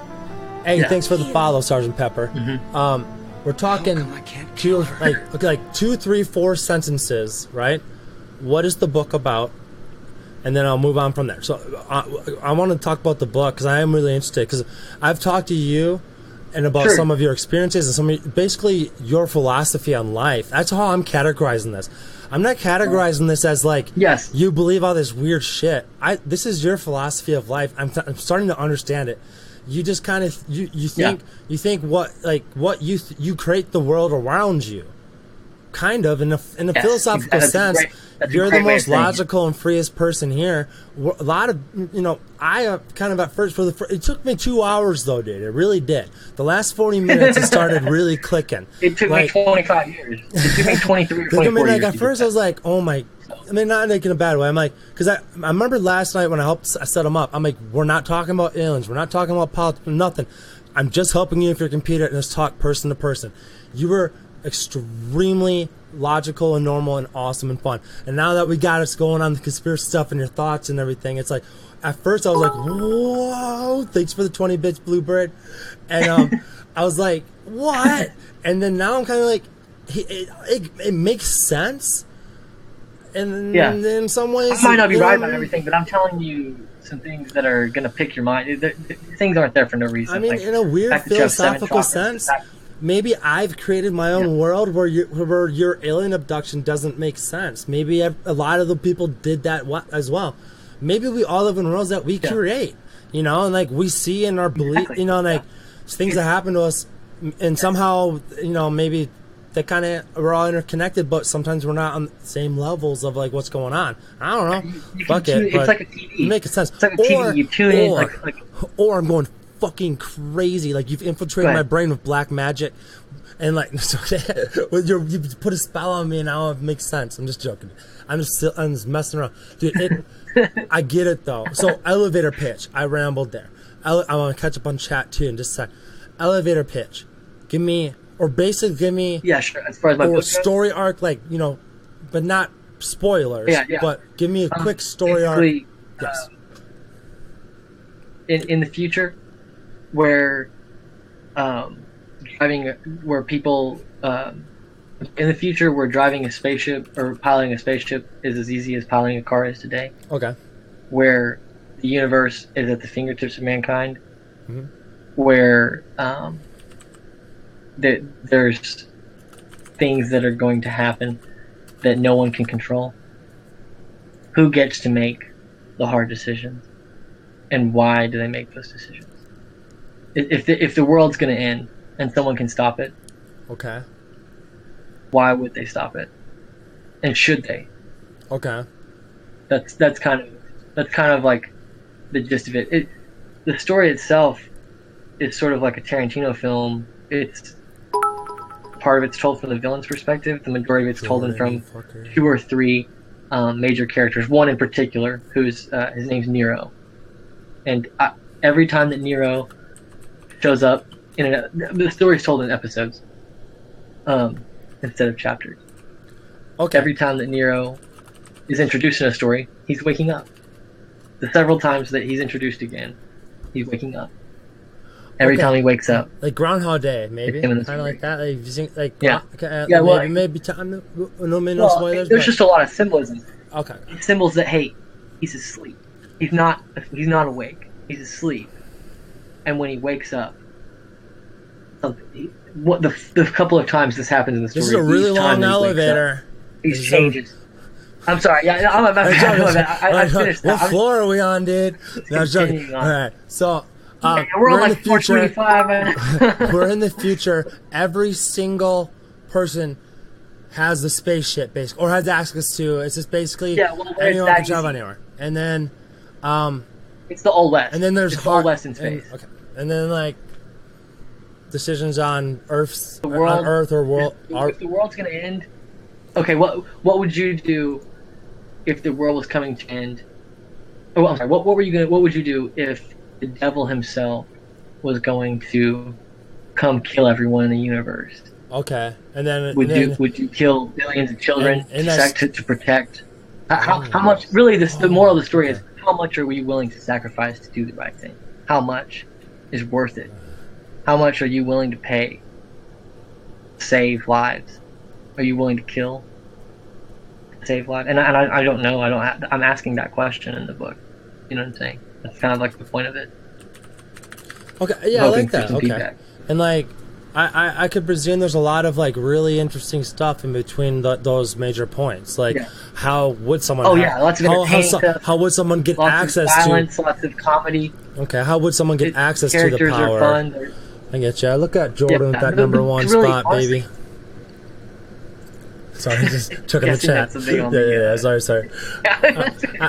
The way I have you set up in Discord, like, I can't really mute myself when I'm talking to them, but I'm trying to do as little as possible, dude. But so you said that your book is finished, almost entirely finished, being revised, or? Yeah, it's in the editing phase right now. I'm editing it, and I'm having my editor sort of look over it. I haven't put it on his desk yet, but I've sent him samples and things like that. I'm working on the book cover art. I'm in the final stages of it. It should be ready to be released in the next month. Yeah. And if I don't have it published in the next couple of months, I'm going to release it on the internet myself. Okay. So and then, probably by like October, November, I'm going to release it myself. But I'm planning on getting it published. I already have 3 publishers that I've called and let them know, like, hey, I'm going to come in soon and drop a book on your desk and see what you think. yo, dude, And one's in, they're all kind of where I'm at. Here's the thing. Okay, here's something about that. Like, 2 things. One, if you have a copy of that book, I would love one. Okay, or even a rough draft, like the text book or whatever. I'm not saying I can do anything, but I am somewhat family member. Like, I don't want to disclose too much, but like someone I know very well is a published. Well, fuck it. I'm gonna have him on stream someday, anyways. My brother-in-law's uncle is a huge space novelist and also YouTube channel, like huge, and he has multiple novels regarding space stories and stuff. And if the book's good and it makes sense and it's not, if it's actually edited right and everything makes sense, I will try my best to pass it on to him and ask him his recommendation of what, if you can't find a publisher for it, right? Or also, if you can find a publisher on your own, then all to it for you. But if you have a little trouble and you're saying you're at the point where I'll do it myself, let me make the call to him and say, what would you do here with this product? And maybe he can. I really would like a copy at some point. Yeah, no, you're saying I use it as a plan. I appreciate that, man. Thank you for that. I'm trying to just kind of network. I've got 4 or 5 other novels that I'm in the process of writing. This is not a one-time thing. The story itself is actually the end. I'm writing this story so that I can kind of open up this universe for like prequels, like in short stories and comic books and movies, because the universe itself is actually really cool. It has like a bunch of alien races, a bunch of history that like I kind of say in the book. You're like, I want to know more about these stories and these events that happen. And it's like, how did we get here? The book's almost kind of like the climax of this universe. You know what I'm saying? So it's like, and I might write it, and I'm on the fence about, am I going to write a sequel to this book ever? Kind of like the way that it sort of ends is kind of like, well, if you have some pretty interesting character, if you have like a devil type character, and then you also have like a other types of, like, if we're talking like, you're kind of might be mixing a lot of like religion stuff together, man. It sounds like, maybe, I don't know. I don't know. It's very sci-fi-ish, but it has some that sounds kind of cool. Right. It's really cool. Right, I get that. I wrote it, so I better like it. Yeah. I bet it reads it's a really. Book I would read, that's for sure. I really would love to check it out. And like honestly, man, you've been helping me just by kind of helping me practice talking about it and stuff. I'll definitely send you a rough draft soon. Yeah, definitely. I mean, I definitely really pushed into the other weirder stuff, but I think like. Yeah. I think if people. The book's called Gray Universe for anyone out there. Yeah, if people give this. You should reach me on. I hope it's round. No, go. I hope it's round is the one. If you want to get on Reddit, I hope it's round, all one word. If you want to get a sample of it, or possibly. Oh yeah, I actually noticed you've sent when I was doing. Which one is it? Let's see here. Hold on a sec. Let's see what page this is on. This one, great. When I was researching you to interview you. I mean, all I did was type in, I went into "are UFOs?" and then I typed in search within subreddit and abduction, and then you and like a couple other people came up, and some of them were like, not personal experiences, not personal experience, messaged you, not personal experience, messaged someone else, and kind of did that. And then I skimmed your shit. I'm like, would I really want to dedicate a couple hours before stream and a couple hours on stream to talk to this guy? And I skimmed your shit, and I noticed, he posted a couple of his stories on this Reddit page. So I guess I posted a couple of alien races, the general synopsis of a couple of alien races. I've made up about a dozen or 2 dozen. Yeah. I'm just kind of deciding how many aliens, because I've created cultures, alien races, like 50 of them. So I'm kind of like, how many do I want to use in the book? And I've committed about 15, I think, to the book. So some of them are more important than others. This one, so I'm looking at one that is like the people of Norheim, right? Is that Oh what no, it that's thinks? a different book actually. But yeah, Oh, okay. Never mind. you can go ahead and read that if you want. Nice. That's a different book. But that's fantasy. You can read it if you want. I mean, that's whatever. Oops. All right. Oops. I'm trying to. There's a couple of alien. It should be a couple of like alien races from my sci-fi book that were on there. I posted 2 different groups of them. I think I posted like 5 or 6 on Reddit. Yeah, because And they're like basic synopsis. Like, to be honest, at first, I was like, okay, alien abduction. I know this is probably gonna be an interesting story. Maybe what I wanted to do was grab details, as many details as I could in my head, and then like cross-reference some of the other alien abductions. Some of the abductee. Sorry, guys, but some of the other. I don't know. Yours is a little bit more involved in that school, and like I was thinking, well, then after it might be probably gonna be kind of bullshitty, and it's just gonna be whatever. But with the book side of things, I was like, with you, I was like, that's really interesting, and like then I was kind of like, well, maybe it's all just fake, like maybe all of it's not real. Maybe he's not writing a book, maybe he's not close to being finished or published or anything.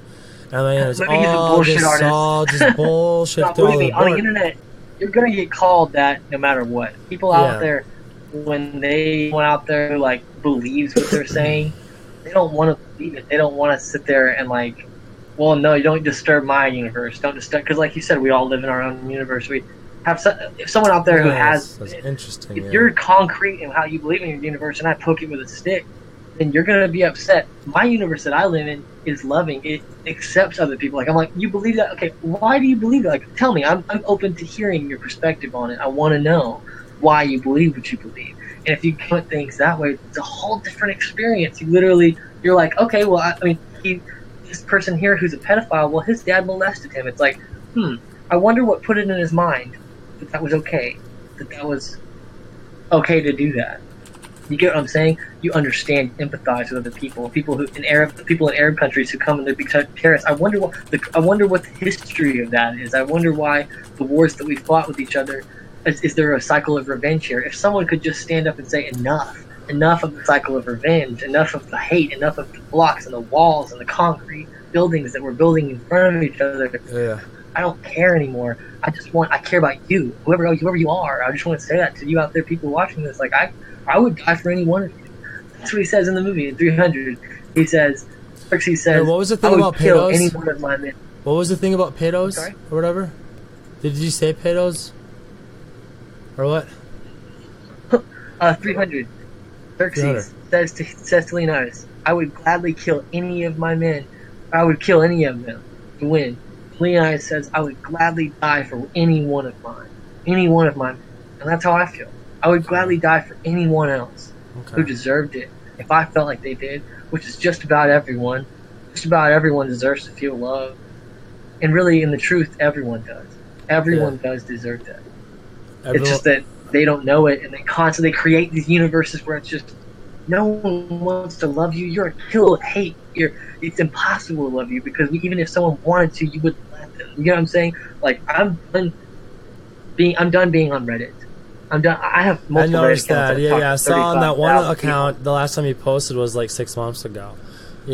That's why I was kind of concerned. I was like, man, I'm like the post. I think you made this post about the abduction back in October of last year.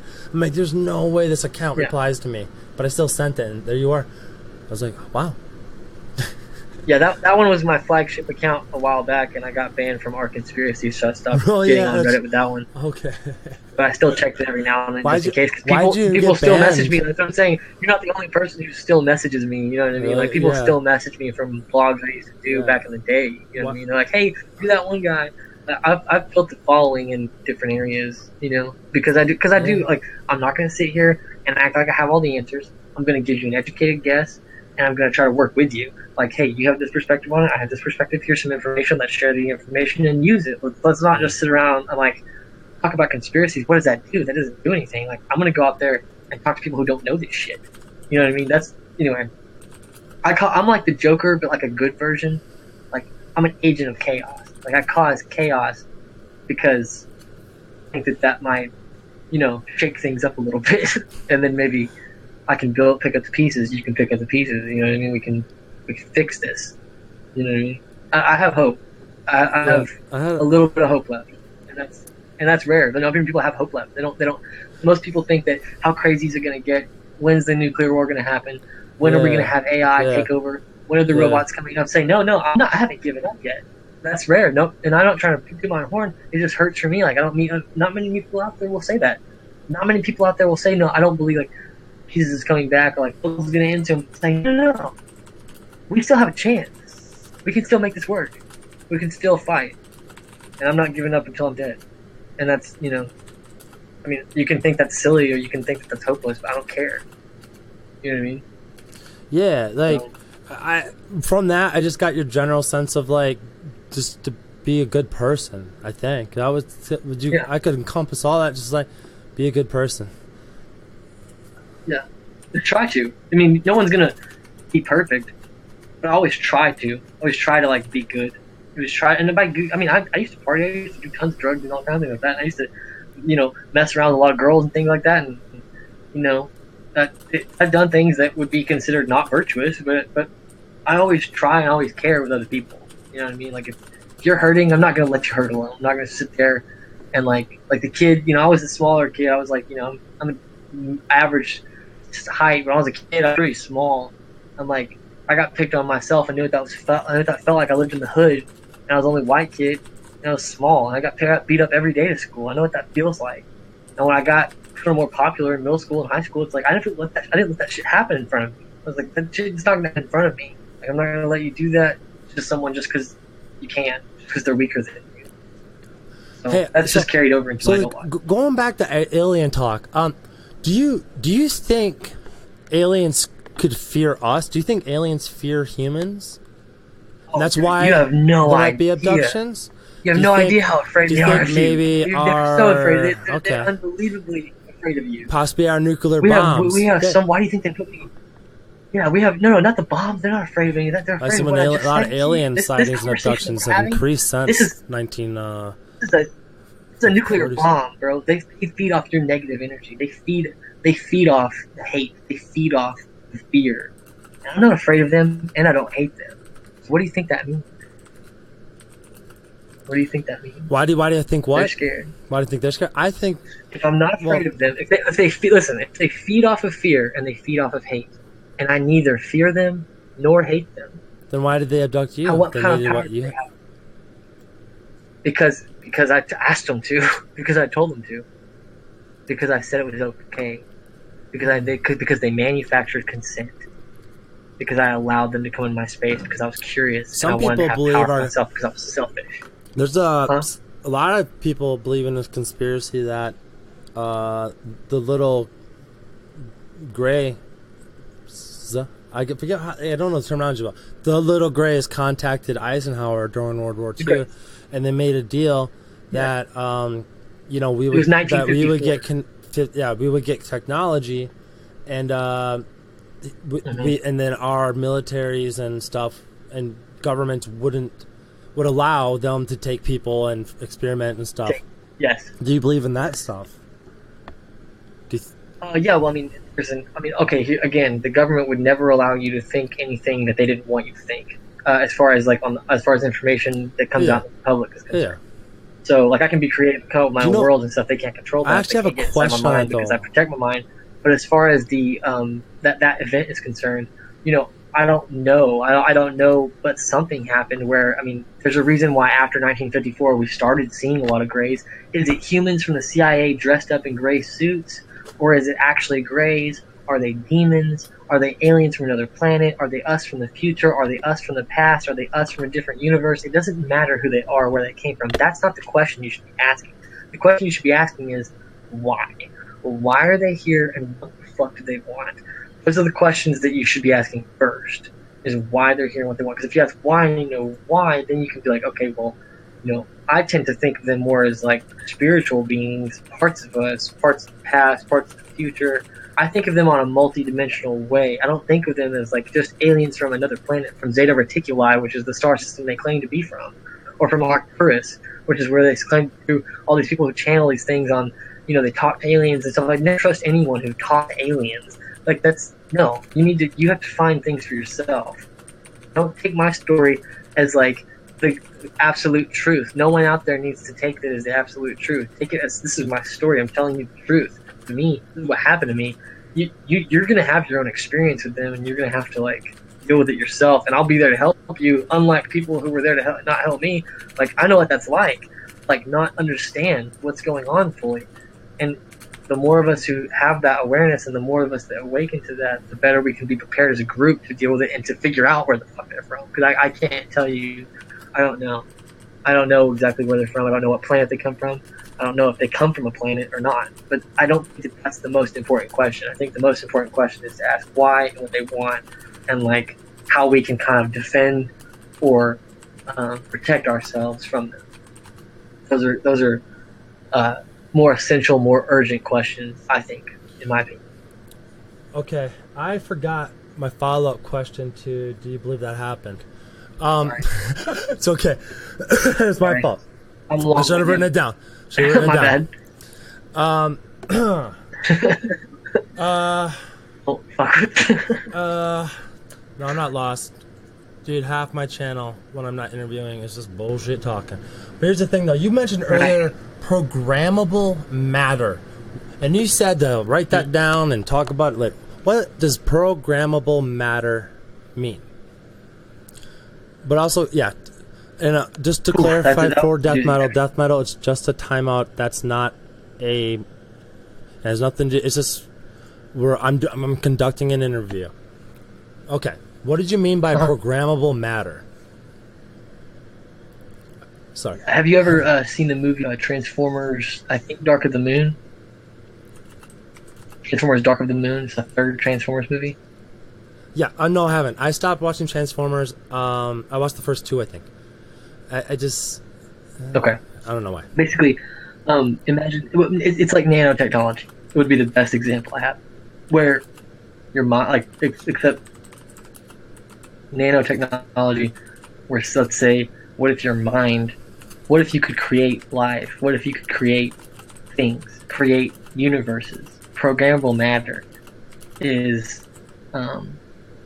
atoms, molecules, matter itself, the ability to form it. What if I could, in my hand, form a gun, or form a ball, or form a chainsaw, or form a seed that could plant a tree out of nanobots, out of nano, you know what I mean? Nano, small as a nano. But matter, but doesn't matter specifically mean like the molecules and like elements and such? Like, you're talking about nanobots. So what I'm trying to get at is that same concept of nanotechnology, that same concept, because here's the deal.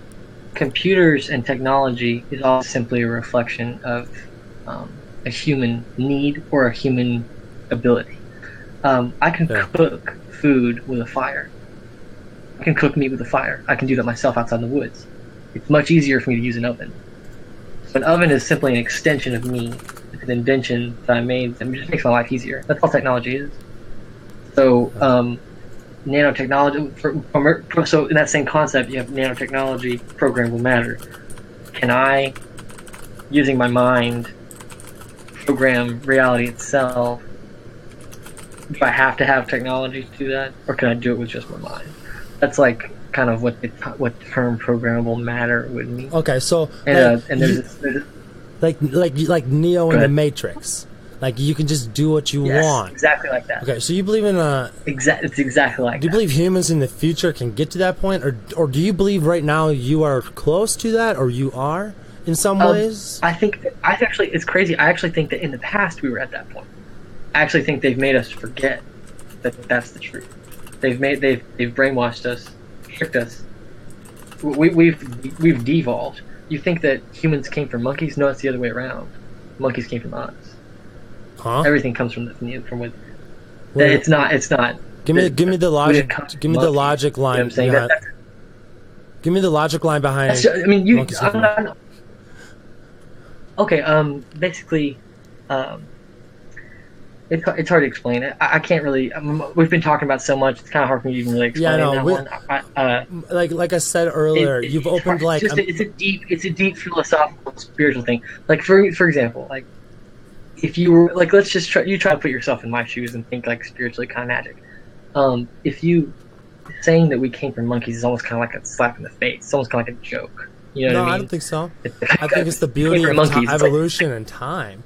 It's and you could, and that's a beautiful thing that you could see it that way, and I could see it that way. I look at it differently. I say that I think that human beings we're not just a product of time. We're not just a product. I think there's something more archaic and more primordial about being a human being. Why are all the aliens humanoid? Why do Greys stand on 2 feet? Why don't they have 3 feet and 1 arm? Why don't they have 6 heads? Why do they have a head, 2 arms, and 2 legs? Why do they kind of look like us? And why the fuck are they so interested in us? There's something primordial and archaic about being a human being. About we're the pentagram, like I showed you, it's 5 sides. The star, why are star? Why we think stars are shaped that way? Because why is the Vitruvian Man that Da Vinci painted? Why is it shaped that way?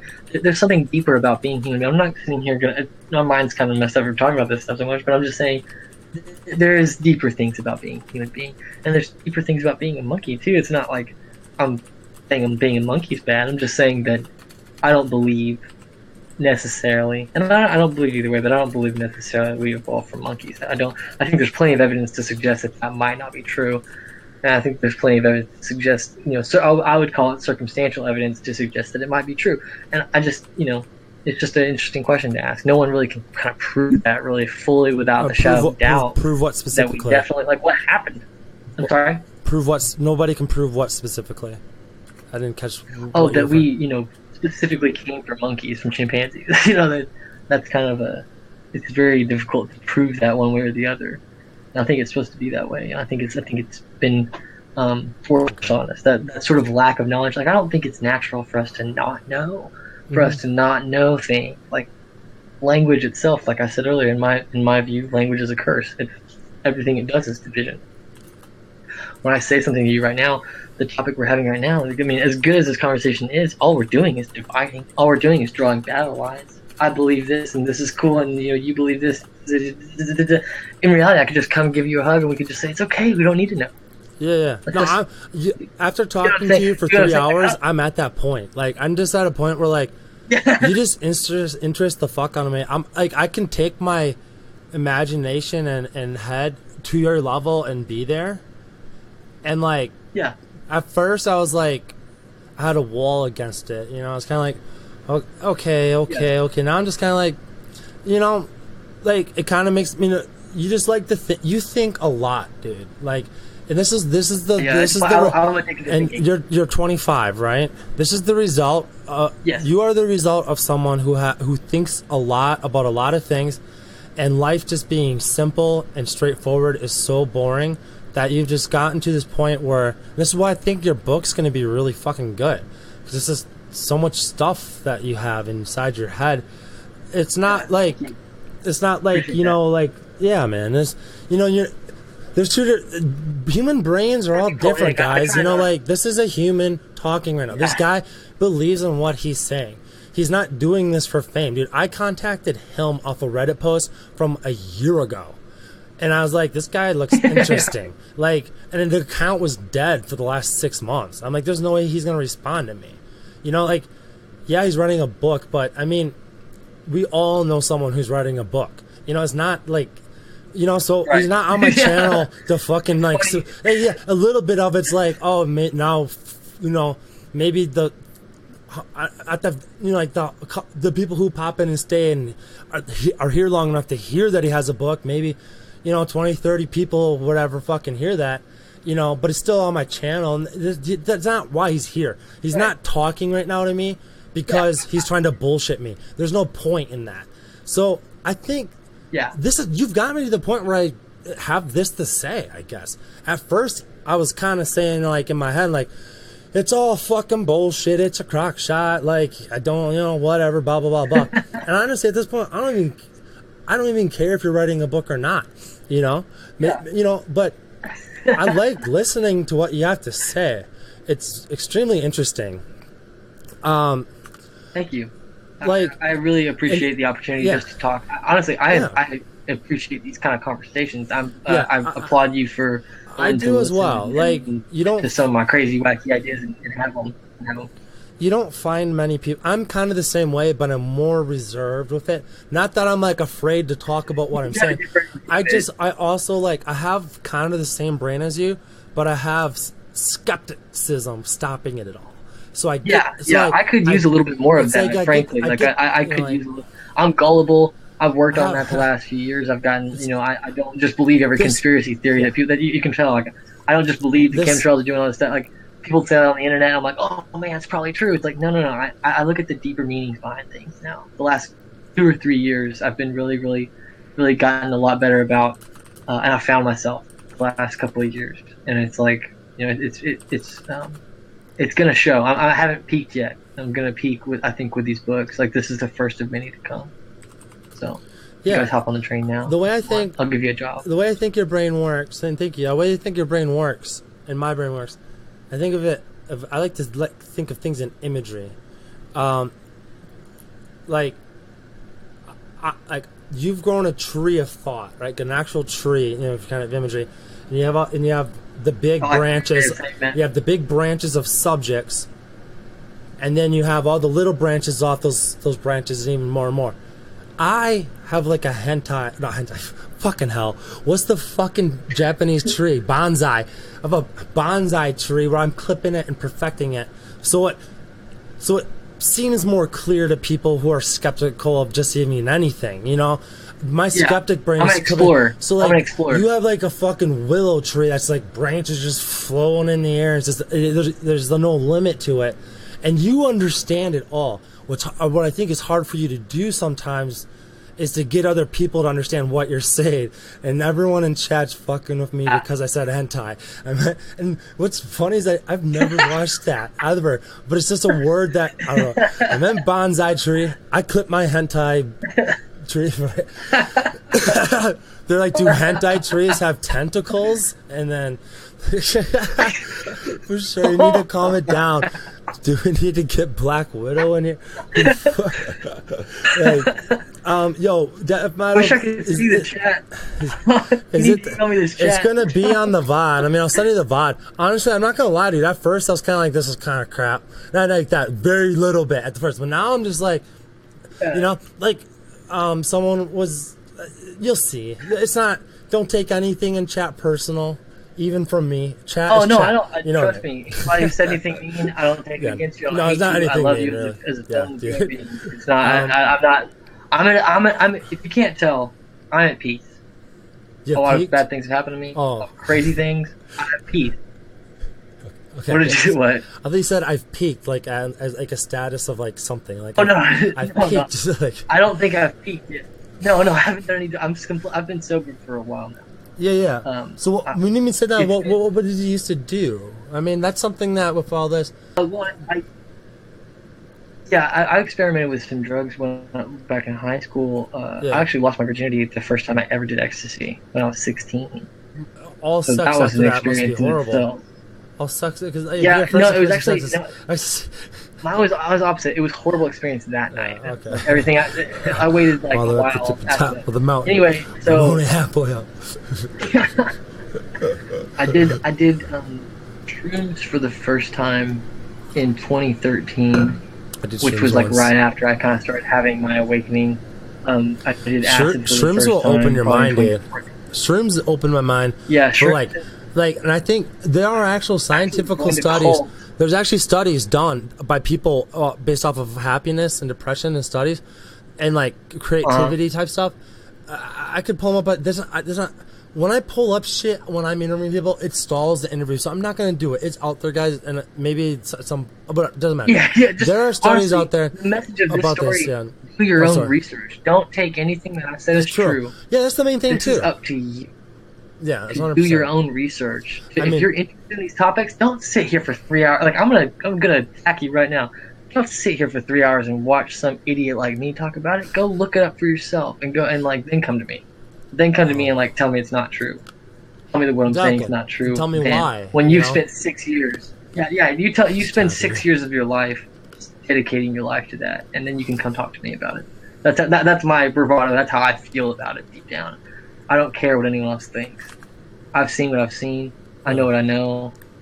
And I care about other people enough to not push it onto them because they're too weak or too scared or too rigid. And it's like I don't have the full answers for you, so I'm not gonna like. If I had the full answer, I would. The temptation would be there for me. I would say, no, it's like this. Listen to me because I know, but I don't. I don't fully have that. We talked kind of thing, about, and I don't think that's right. I don't think it's. While I was setting him up with his computer last time, I mean, we talked for like 2.5, 3 hours, you know. But as I said, I cut off all conversation that I had planned for interview. We basically talked about that, but then the main thing we did talk about was this subject a little bit, not as in depth as this this show on Twitch is right now, but like, Yeah. We talked about. I said, dude, I'm pretty sure I might probably rip into you tomorrow because I'm pretty skeptical, but I also love believing in the shit when it makes sense. And the main thing we ended up coming to a conclusion to is that, like, we just grabbing your information from multiple sources is always the best thing to do. Period. Absolutely. Obviously, when it comes to stuff that's intangible, like alien abductions or aliens existing, especially that kind of stuff, that's hard to fucking cross-reference a lot of things. But that's why I'm interviewing actual people, because I'm cross-referencing my information from. I talked to Ryan 2 days ago. My interview with Ryan was a little short. We're gonna do another one. I'd like to watch that video. By the way, I'll send it to you. Was that video? Did he have the similar level of experiences? He was Did he claim the level of intimacy with it that I do, or like does he have some pretty serious things to talk about? I'm just kind of curious. Chat's saying that you're hiding your muscles from us with that sweater that you have. They're just fucking. I just have a lot of tattoos. Yeah, a lot of tattoos. I have a lot of tattoos. Yeah, I think you had a tank on last night. I don't want to see my tattoos. I don't want my ex-fiance to see my tattoos. I don't want to know I'm talking about her. I don't know. Yeah. Her dad's in the CIA. He's dead, quote unquote. By the way, her dad, who died, he has 8 children, and he went into a hotel room April 12th this year and burnt down the room with a whore right after getting divorced to his wife. What? That was the official story. What? The guy who's in the CIA. Wait. You expect me to believe that story? Is there? He has 8 children. Is there? He took $100,000. Is there something that I looked this up on the internet? You can type it in. All I'm gonna say is that it was in Maryland. That's all. Can I go? You're not gonna be able to find it. Maryland. I've already done the digging. Unless I give you his name. Burns. I'm not gonna tell you. I'm not gonna tell any details. There's a reason why I'm wearing a mask. I'm not telling you any details about what his name is. I'm not gonna say any more about it. Well, that kind of thing. Well, I can't. As someone who's trying to be an author, it's a it's cover not worth up, it to me to have a defamation lawsuit against. The grab a giant. I love that girl. I'll never stop loving her. It's not a thing like I hate her and love her. It's a weird thing. I don't want to hurt her. I plan this conversation will probably remain like the 20 people who saw this. I mean, y'all can go talk about what you want to go talk about. This is not something that I want all over the internet. So. Makes sense. Yeah. But I did have. He is supposedly dead. So. I think that's kind of weird.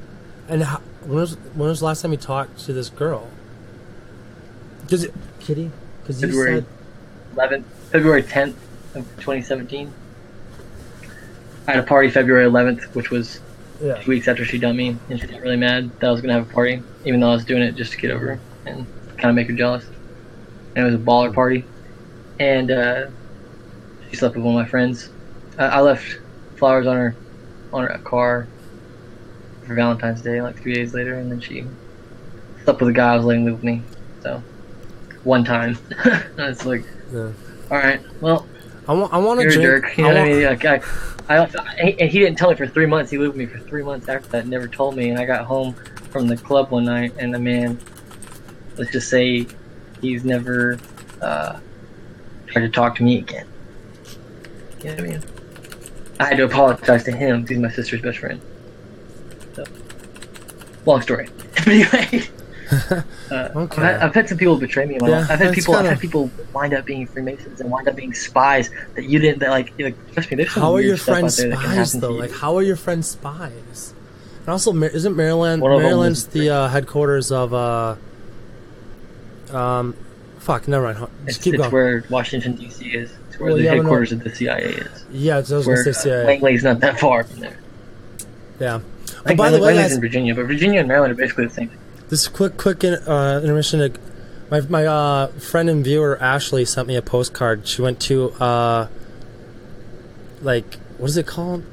And I put my address over it, so I covered my address. So let's find out. The Royal Tyrrell Museum. She went to like Drumheller, Alberta. And she saw all these dinosaurs for like fucking 2 weeks, camping in a tent and shit. It was kind of nice. This is from her, so this is gonna end up on the wall somewhere because it'll look really good next to the Bane or something. And but yeah, it was kind of cool. But anyway, sorry. So how are your friends Freemasons? Are they spying on you particularly? Why would they care?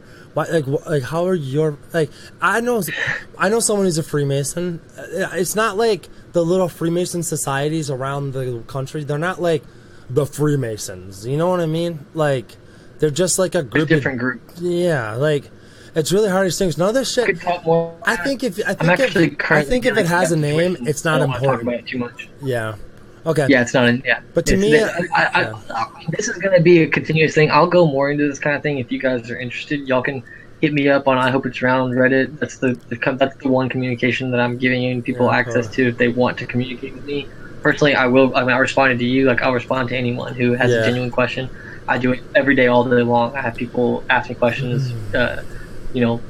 Weird people from the government send me stuff. Weird people from different groups send me things. Different militias and things try to get in contact with me. Try to get me to go to Tucson to go take down child trafficking and things like that. I'm involved in a lot of things like that. Why would they go to you to stop child? To get involved or want to know more, I'm always open to communicating those kind of things. I'm sorry.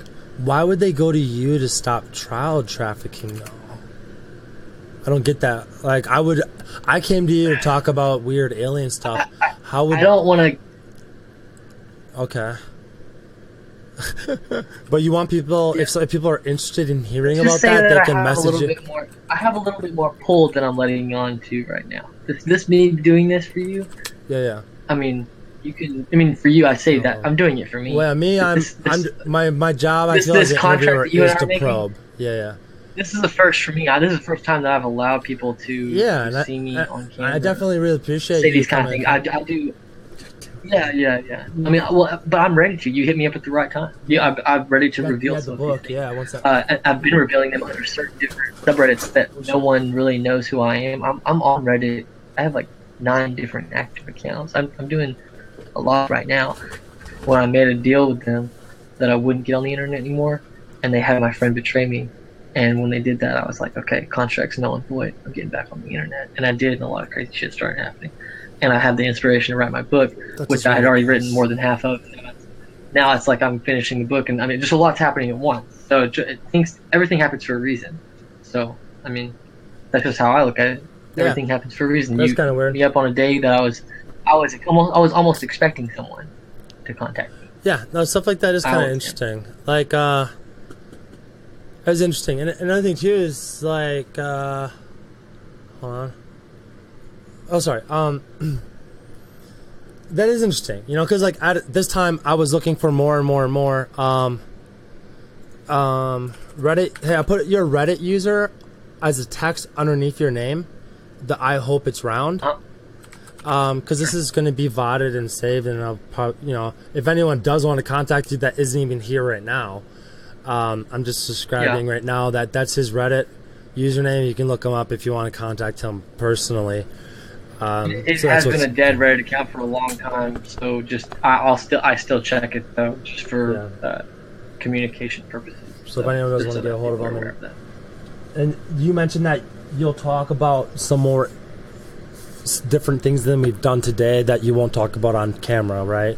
Or something like that. Is that what you're saying? Yes. Yeah. Okay. Things. Yeah. I'm not prepared to talk about certain things on camera because I'm still uncovering them, and they're a lot more personal and they're a lot more in detail. I'll talk to you about it in private. Like I trust you to a certain extent, and I'll talk to people and typing messages on it, and they can go do. It doesn't matter to me if I'm not giving them consent to go post it somewhere else. But I'm saying that doesn't affect me the same way as putting my face out there and saying it does. I'm trying to actually do something. I'm trying to change the world. I don't need someone out there defaming me.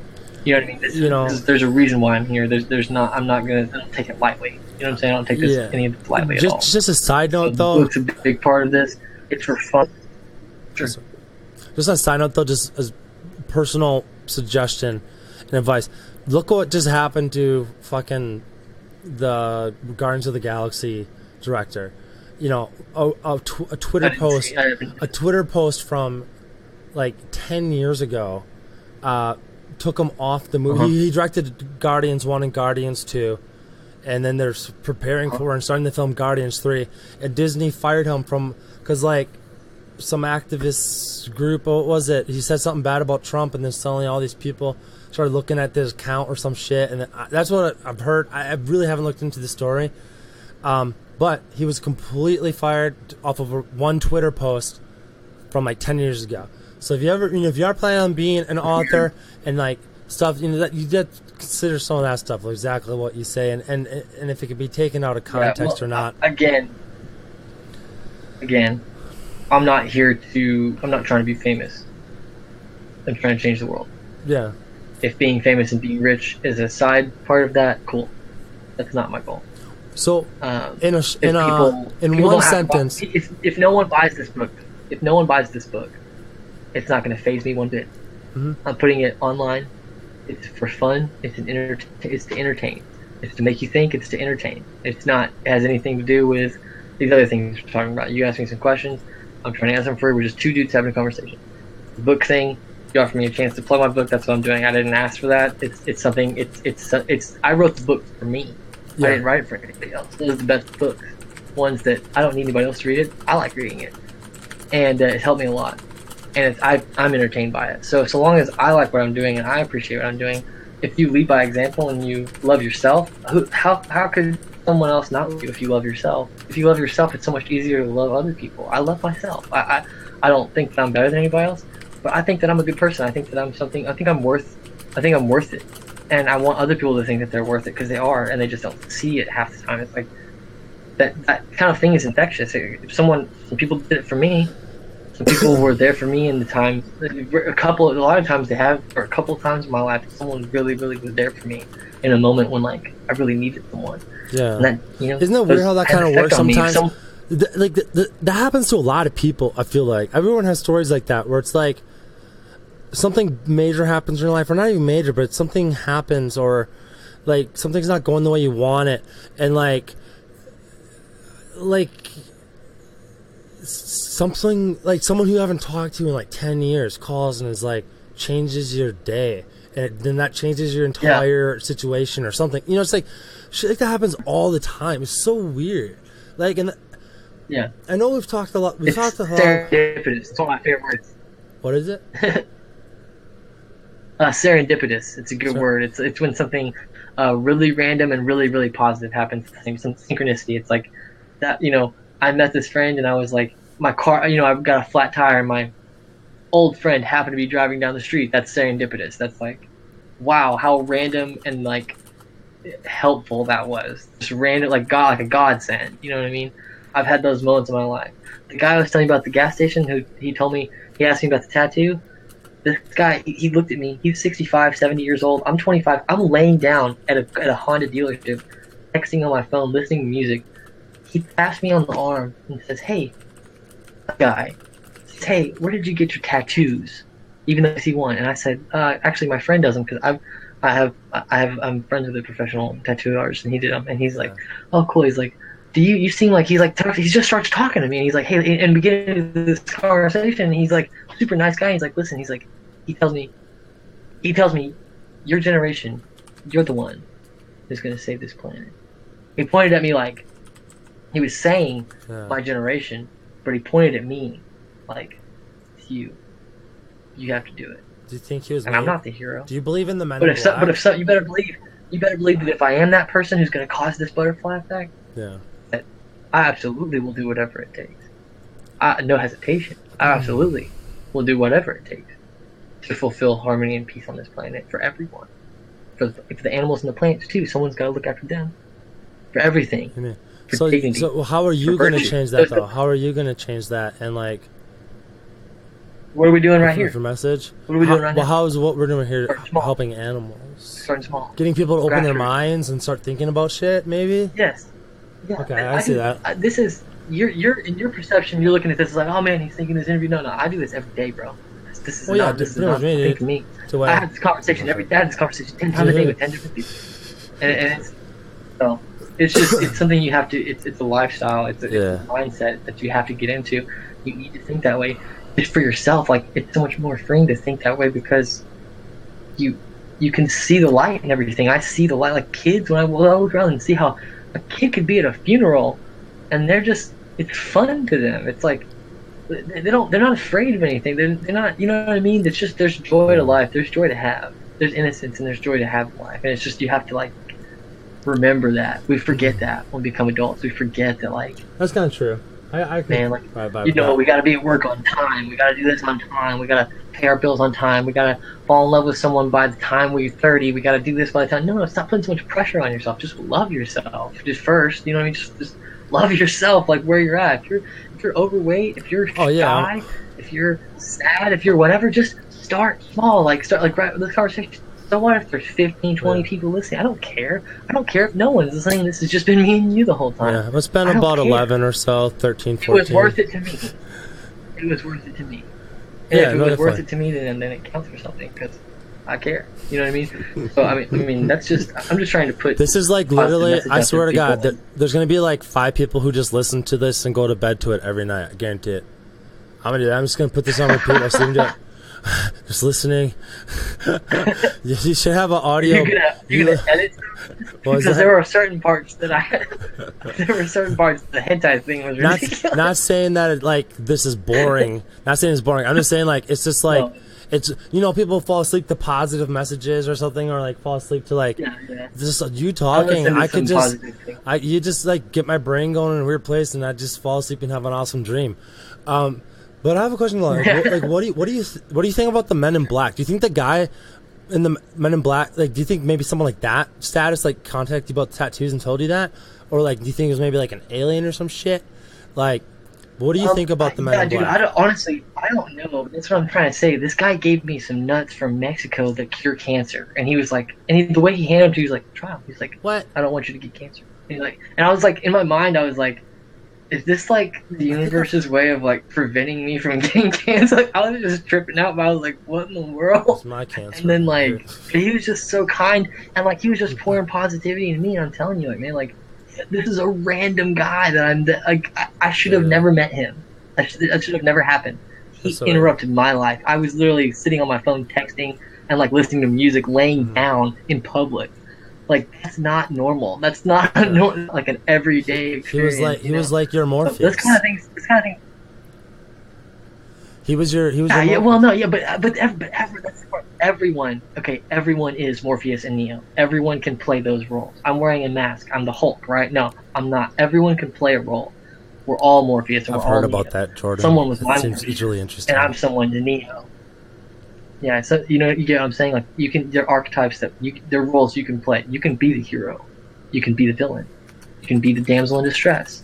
I like the damsel in distress. It gets me going as a hero. No, but I'm kidding.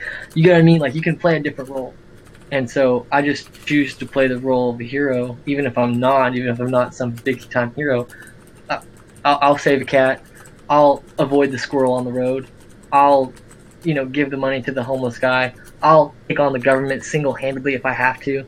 You get what I'm saying? Like as far as it's gonna go, I'll do the right thing, given the chance.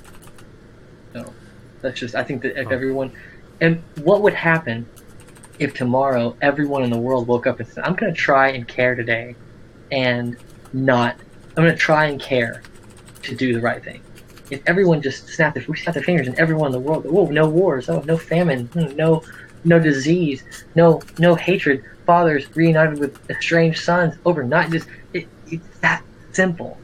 It's just that other people don't see it. They don't get it. So it's our job to show them that is the case. That it's in you. You're the problem. You're the problem, and you're the solution to your own problems. Does Basically, you have to solve. No one else is going to solve your problems for you. I'm sorry to tell you. Yeah, that. no, I honestly believe No that. one's gonna. I believe that in every aspect of your life. No one else in the world is going to fucking help you solve yourself. Like, if you're in financial difficulties, yeah, you can get help. No, that's what you can help someone. It's not going to solve your problem. But that's not, that's not going to help you if you're way in which you're doing things financially. That's how finances is a bad one to give an example to. The one I like to use, and this is one that I truly believe in, like people who, like, I don't actually truly have a desire to marry anyone, like I don't, but, and even when I think about, do I even want a girl? I'm like, I don't know. I've been like that for 2 years now. I don't know. It's just my thing right now. But, there are times, and maybe it's because of this process that I started thinking of, is if you want to be around someone or be with or be someone or be associated with someone, or it could be a girlfriend, wife, husband, whatever, you have to become someone who you would want to be with as well, Exactly. And that other, exactly. So like, if you feel like you're overweight, your own reality. like, we can't lie about this shit. If you're overweight and you think that, and you think that's why, some hot girls don't want to like hang out with you and date you, that is on you for real. Like, I'm not fat shaming or shit like that, but like, you have the power within your body and your mind to fucking change that. And it might take years, but it's your life, and it's worth fucking dedicating time into fixing and making it better. And then suddenly you lose weight, you're at a normal weight, you're at a healthy level, and now that girl that's super cute that you wanted before might want to go on a date with you and see, and then find out what your personality is. They always say, I like a funny guy. I like someone with personality. Yeah, but you have to fucking look good too. That's just one aspect of your life, but you also can do this with your mind. Your mind can be, if you have just a closed mind and don't go to that weird place. That's why this guy's here with me. He's right there. Here with me right now. Like, he's got my brain thinking about shit I wasn't thinking about my entire life. I mean, I've kind of gone there somewhere, but he took me way deeper with like this way out there stuff. And yeah, my attraction to you at first was the alien abduction story. And with that, there's no tangible anything. We kind of moved past that. It's on the VOD. If people want to watch it later, just watch the VOD later. We covered that for about an hour. It's like a hook. It's a hook. Yeah, like, if you say something crazy, I had a crazy experience. I say something, I tell people, I kind of sell it as like a, hey, like, I was abducted by aliens. And people will be like, okay, well, you either are crazy or you got something interesting to say. And I'm like, I use that opportunity to be like, hey, yeah, it's a lot deeper than you actually think, bro. You know what I mean? Like, I'm not even sure what happened. You know what I mean? So, you're right on the head with everything you said, though. If you are overweight or you are, say, shy or something like that, problems, or like these guys who are virgins or whatever who want to get laid, it's like, you got to work on yourself. There's nothing you can do to go force a woman to fall in love with you except black magic, and I'm telling you right now, you do not want to do that. Basically, you really to be happy with yourself is to be happy. Like, if you can be happy with yourself, then there's nothing that you can't do. You can literally pursue your wildest dreams, because you're gonna feel inspired to do that. If you're happy with yourself, if you love yourself, if you think, look in the mirror, instead of thinking, I'm not in great shape right now. Like, I'll say I'm muscling and stuff. Like, I'm like in decent shape, like for my size. Like, I'm okay. Like, but I've been drinking so much soda lately. I'm a water drinker. Yeah, me too. Me too. 100%. I've been in a hermit stage lately, writing this book for the last 2 weeks. Through my book, and it's like I'm eating whatever I want right now. I'm having a good time, just kind of eating whatever I want. I'm barely working. It's like, you know what I mean? I'm sort of on vacation right now. So I'm kind of like enjoying life, and it's like, man, this kind of started to kind of catch up with me. I'm starting to like, get a little groggy. I'm just like, get motivated. Yeah. If you are not happy with how you look or how you feel, like, it's all about your confidence. It's all about how you feel about yourself first. That's all. You got to find that piece of you. If you're funny, if you're whatever, everyone's got a talent. They call it the jars of Zeus. Zeus never put too much in one jar. Ancient Greek myth. If you're a hero, you're gonna die early. If you're, someone who's gonna just be married and live out a family, you're gonna dream about being a hero. You know what I'm saying? Like, you're gonna have a loving family, and you're gonna get to live to be old. You're gonna have grandkids, and it's like, if you're the hero, you're gonna die young, son. You're gonna sacrifice. You know what I mean? It costs do what I don't plan on making it to 30. If I make it to 30, I'll be happy. You know what I'm saying? I didn't think I'd make it to 25. Well, and when I'm 30, I'll probably say I probably won't make it to 40. But it's like I live my life knowing that like I'm going to die violently. I know that that's probably going to happen. Well, that's fucked up. I accepted that a long time ago. Okay. Right? Yeah. Well, I mean, like I think one thing too. Also, you do mention two things. One, I'm gonna do this one real quick. Then I'm gonna do another one. I'm gonna follow up the most recent thing you said, that you know you're gonna die and you're comfortable with it, and even violently. I'm comfortable with dying too. And it's a scary thought. You have to like really think about it. But like, what is it like when there is no consciousness? You know, and like you can do it on the surface, but when you get really, really deep, it gets a little weirder. You have to get comfortable with it. And then when that time comes, it probably will be better. But secondly, talking about like making your life better,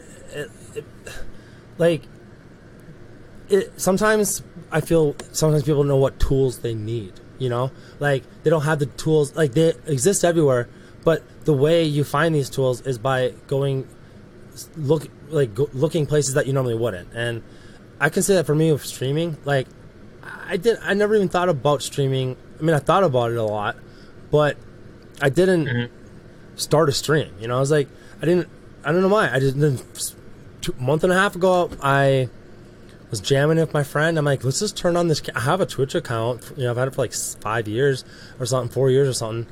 And like, I forgot. I was old. Maybe it's only 2. I just remember it's like I've had it for a long time so I could watch other people. And when I first started streaming, I didn't know what to do. And then I'm at this point now where I'm doing interviews with people. I'm like, you know what? I have to become the stream that I would want to watch. Like, what do I want? Don't watch like myself.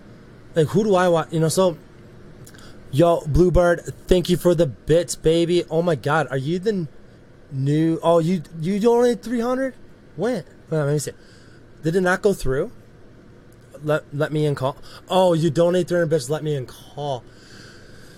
You know what? I kind of think like we are kind of towards wrapping it up here. Okay. Yeah, I'm exhausted, frankly, but I was just I'm exhausted too. I'm exhausted too. I had a great time, though. I really did. I appreciate you letting me do this, and I hope that we can either do it again, or you and I can have some kind of, correlation in the future for sure with the book and with, I'm gonna, scratch your back, scratch mine. We'll definitely stay connected. Have something to say in the future. Yeah. And again, anyone out there who did watch this, who watches in the future, you can reach out to me at I Hope It's Round. I don't care what if you need to just talk to someone. I do a lot of sort of motivational speaking with a lot of different people. So anything that you want to bring to me, I've talked down pedophiles, I've talked down people who are shy, I've talked down all kinds of people of any kind of topic. So I'm willing to listen to people out there. If you do need someone to talk to, I'm open to doing that. So and you'll check out my book. It's called Gray Universe. It'll be out in about a month. So in some way. Thank you. Okay, definitely. That was a great outro for you, man. And again, on screen, guys, below his name, I'm always forgetting. Below his name on screen is his Reddit account that he does check. So, Bluebird, do you mind talking off cam? Because I just kind of want to end it. This feels like a good time to end it. It's my VOD. I'm going to be sending this around. Bro, I need to pass out. I can control this content. So like. But I do have something. If you want to talk for like an extra 5-10 minutes, I have a viewer who like really, really, really wants to talk to you. So like, I'm actually gonna. Talking to me? Yeah, he wants to talk to you for a little bit in Discord. He wants to like talk to you, just for a little bit. So sure. I'm gonna end the stream right now, guys. Thank you so much for the support through bits and such, and just watching. And honestly, like at first, I was like, "Where's this going?" And then it just kind of grew into what it did. So if you didn't catch it from the beginning, definitely check out the VOD. It's gonna be on my channel, and I'm also gonna be posting it on my Twitter. My Facebook, actually, you guys don't have my Facebook yet. I'm kind of testing. But I'm gonna be posting it on my Twitter and my Instagram. But the main thing is the Twitter for you guys, and also it's gonna be on my channel. It's a 3-hour and 50-minute VOD by the time it ends. So there's a lot of crazy content in this shit. Just us talking about aliens, weird shit, and then going. But what was I gonna say here? Please send me the unedited version. And then also, if you want to get in touch with me outside of Twitter or Twitch, definitely add me on Twitter. I post when I'm going live. I post pictures of shit I find when I'm biking. I bike a lot. My Twitter, I'm going to post it on screen right now just for Oh, where is that? Just so you guys can see it. I used to have it on all the time, but it is Twitter. My Twitter is at Fosher, the number 1. And I do PMs there all day.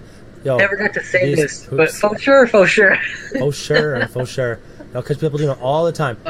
Twitter at Fosher1. For real, if you want to talk to me in private and get in contact with some of the people I interviewed maybe in private that are on past VODs, that's probably the best way. I'm not on Twitch all 24 hours typing on the messaging system, but Twitter's in my pocket all day on my phone. So with that said, we're going to wrap this up here. Stay in the Discord for a little bit, Pyrrhus. So I'll talk to you after Cam just a little bit. Probably do like a 15-minute chat session. Probably anyone that wants to talk to him, I want this controlled, so we're going to end it here. And we're going to be in Discord, which is below on my channel.